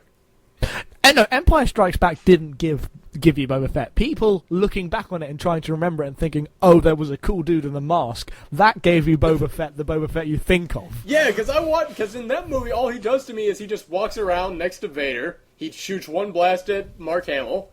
Then in the next movie, And then in the he next gets film, he pumped out and dies. thrown into a pit of torture. But he does it so cool. Yeah, so I don't know. Someone someday has to explain to me what is so cool about Boba Fett other than the helmet. He's the mysterious figure. I guess I can see it. After you find out more about like Darth Vader, Boba Fett still's the unknown quantity. I see. Okay, I can understand that then. Yeah. And his helmet's pretty cool. Yeah. He does have a cool helmet. He's got a poncho in space on. That's badass. Well, yeah. That's It's a cape. how he It's rolls. a cape. You're right. It's a cape that curls around the front. Yeah. Okay. And he has a spaceship called Slave One. Like, how racist is that? But it's so cool at the same time. Not that racism's cool. Racism's terrible. Public service announcement. Racism Racism is is bad. not cool. Not cool. Even though I live in an area that's predominantly white people, racism's still bad. Is that why Lando Calrissian was looking over at Boba Fett curiously the entire movie? Boba Fett's probably black. Oh, wait, never mind. We've seen it. mind. We know he's not. They ruined that. Never mind. He's still black in my mind. He's still black in my mind. The best thing about Star Wars is that bit in Chasing Amy. I was about to say, you remind me of Chasing Amy with that. He's still black in my mind. What do we call that? Intergalactic Civil War? Gentrification! So good. That's such a good scene. Yes. Is it bad to say that my favourite bit of Star Wars stuff is Republic Commando? Republic Commando. Have any of you played Republic No, I have not Commando? played- I know of it. Republic I've never Commando. played it, though. That is my favourite Star Wars story. Alright. That's all I have to say on the matter. Alright. That's cool. Well, Empire Strikes Back comes back into theaters in 3D soon. You'll be able to go and see what else George Lucas did to change it. No! The ghost of No, Jar Jar will be I hanging am around your- the whole time. I am your stepfather. No! Wait, what?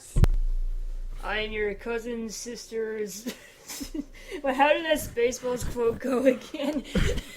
So then what you should makes just so then change what so then that makes us what? Absolutely nothing. Which is what you're about to become. You should just change it to Darth Vader looking over at Luke Skywalker and Darth Vader going, Snape killed Dumbledore. And I think, like, even though, like, lightsaber duels have been sort of ruined ever since, like, Phantom Menace came out, but that Yeah, scene where but the Darth duel at the end of Vader the and Phantom Luke Menace was Skywalker, cool. their lightsaber duel is absolutely so Oh, that is a cool. cool fight. I will totally agree with that. That is a badass fight. Yeah, and then Han Solo, like, the asteroid. Oh, yeah, I was wanting to mention the asteroid. That's the a cough. great scene. That stuff's so cool. It's got so many great creatures in that. Yeah. Yeah, I'm It good does. with Empire Strike Back being high on the list, but I still think I don't. Well, I have to. Yeah, I have to. Keep I still- reminding I think myself that A New this Hope is better. I have to keep reminding myself that this is people's favorite movies as well as to what they think is best. So I don't think there's a difference in that, because it just means that's the kind of person that they were, and that Star Wars happened to come to them at a point in their life where, no, that is the best for them. They will get no more enjoyment out of that than any other film created on Earth. yeah, exactly. And I mean, this is the list by the people. So I mean, it's fully understandable. So, all right. I think A New Hope is like it has more iconic moments that I can recall and recite to memory than Empire Strikes Back. Yeah. There's more scenes that I can recall so vividly in A New Hope than I can in Empire Strikes Back. Yeah, I'd say so because I mean there were great scenes that I can bring back up, but I mean the only real iconic scene from Empire to me is the Luke, I am your father scene. Aside from that, As there's you a would bunch say of it. great And scenes. Yoda. And What? Yoda. Aaron, as you would say it, Star Wars A New Hope is the better Star Wars movie, but Empire Strikes Back is the better Star Wars film. There we go. Okay, can I just say, what the fuck does that mean? Well, I believe if you change the nomenclature of the two, of the what you call the medium, the actual measuring of quality changes between the two words. No, it's what you take No, it away doesn't. from it. In my mind, it's you take away more intellectual and emotional impact from a film, whereas you take away more pure enjoyment and fun from a movie. We've had this conversation already. I'm getting deja vu over here. They are two separate words that mean the same thing. So, never Return of looked the at it that Jedi. Hell yeah, C-3PO's a god. How dumb is C-3PO becoming a god, by the way? How dumb is that? I don't know, I think that was pretty funny when the first time I saw it. Yeah, but you were young. Yeah, I was stupid. I was a stupid kid. Return of the We Jedi. can't Right. repel a force of 5 magnitude. That's a trap. How did that become a meme? I will never understand how that became a don't- meme. I don't know. Well, how did anything Yeah. become? I don't know, meme? it's like all memes are like this stupid, ambiguous, like small little thing that's just blown out of proportion. Yeah. You mad, bro? Except maybe Eastwoody now. That was sort of What? a big thing that happened. What Eastwoody was is the like big- pointing at an empty chair now. I get it. Memes are terrible. Memes are terrible. Have you played Borderlands 2? Any of you yet? No, I'm not gonna play it. I'm One, I'm it's in a great. weird place with video games right now. Where is that? Your home? Canada. It's sort of the point where I'm not sure I want to play video games anymore. Yeah, fair enough. They're not very That's good. where I was until Persona. I love the Ops. Walking Dead games. That's where I was until Persona Yeah, 4 came out and got me back into it. I already Play played Persona Persona. 4 twice though. Have you played Spec Ops? No, I don't want to play that. Oh, dude, play Spec Ops. I already know the ending. Oh, okay, fair enough. Yeah. Don't bother playing Spec Ops. It's fine. Yeah, Walking Dead might be the last game I played for a long time. Unless Spec Ops and Walking Dead have come out in the last year, maybe video games are going to actually finally start doing it. They're going to bring it with real stories. Right, guys? We can only hope. We've had stories Oh. before. Yeah, it's true. The Chichanka story of Mass Effect is the best sci-fi story ever told. Final Fantasy X. No. Lost Odyssey is better than Final Fantasy X. I don't know, it gets to the point where those kids cry and it's terrible, but then it's also the point Oh, of the Fantasy X where they start laughing and it's the worst thing ever. It is pretty much. Jansen is better than anything in Final Fantasy X, and you know it. You know it. You know it. Final Fantasy X is the last good Final Fantasy game. 12 Actually, one thing I want to- terrible. 12 made no 12 sense. I'd quit, and I begrudgingly played Final Fantasy 13. One thing I want to say about Lost Odyssey is that, you know how 90s movies, in Lost Odyssey, for no reason, there is like a kind of like romantic subplot with a power ballad in the middle. For absolutely no reason. In the middle of this video game, it stops for a power ballad. Yep. Like, what the fuck? They went for a swim under this tree. Eternal That Sonata game is is really dumb. good, though. I think Eternal Sonata is the best RPG I've played. This Oh generation. my god, this is turning into your Twitter accounts. Every single time Yeah, I it go on is. my phone to just check Twitter, it's like, what did I just miss? You two are like always in some kind of a Twitter war now. And by the way, Doctor Who was awesome last Don't week. tell me, don't tell me, don't tell me, don't tell me. It was awesome. And it's going to be awesome this week when Amy dies a horrible death and I can finally... Oh, you mean last week with the cubes. Yeah, okay, yeah. This week, yeah. On our next episode, we're going to be talking about Doctor Who, discussing the big spoiler of whatever will be this week, which, for me, here in the States, comes out tomorrow, so I will be plugging my ears. No, in. it's... But, You only get it like 3 hours after. I thought it was like a day before. Oh, okay, good. All right, never mind. No. But yeah. No, we get it in about... Yeah. Yeah. But no, Doctor Who was very, very, very, very good last week, and I really want Amy to die because she can't act and she's a terrible character, and Stephen Moffat can't write I women. just There we go. find it so mind-boggling that, like, last week's episode ended with, and that's what the cube really means. The power of 3. And then right after she says that, it goes into the commercial for next week. Next week, the Doctor says a fond farewell to the pawns as they go away forever. And it's like, Wait, that wait, escalated what? quickly. Hold on. No, hold on. So when I I was guess watching after it, they... squaring, you can only square root. I'm sorry. I don't get that. What? No, that was a horrible math It's a pun. math joke. Hold on. You get in America, you get previews where they go, next week the Doctor does this. Yeah. Yes, Really? exactly. What the Well, in fuck? Canada, they show the preview for the mid-season finale during the episode of the Tower of Three. Wait, you have... Oh, Christ, you got... Yeah, hold on a second. Hold on. Yeah, I'm gonna find you a preview of the next week's episode. Doctor. All right, you got to send me that so I can react to that. What was it? This is- Angels. and I want- Take. We have to have Callum on because I don't think I can have a Oh yeah, Callum will common definitely be here. conversation about Doctor Who with Jackson. Callum will definitely be here next week. Oh. Yeah, don't you worry about that. But yeah, Callum will let's- be I here. need somebody on my side. What side's Aaron on? I need to know what side Aaron's on. what's the debate? Does basically post season 5 Doctor Who, is it better or worse than pre season 5 Doctor Who? Also, does Amy suck? Yes. But all companions since New Who started. Season No, 5 don't- was when Matt Smith came in, right? Yes. I am not as big a fan of it ever since. I always thought everything before that was better. Exactly. And you're right. Actually, and I'm going to say Donna was a brilliant companion. No one else was that great, but Donna was Oh, I love excellent. Donna. Donna got royally screwed at the end, but I still did not like her. She just seemed What? she was annoying to me. No! Like she in Runaway, wasn't. it was ever since the Runaway Bride. That's where it sort of. Yeah, before this friend left you, did she before slap we you in the go face? Any further? Hold on a second. Before we go any further, I just gotta wrap up. Say that was the Screen Pump's favorite movie list.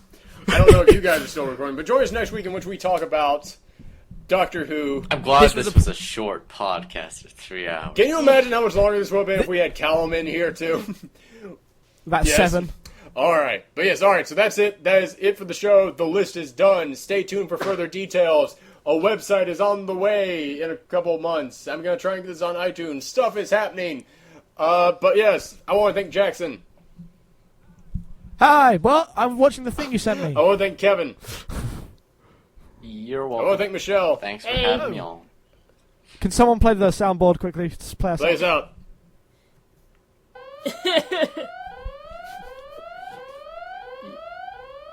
That's my jam. That is my jam, son.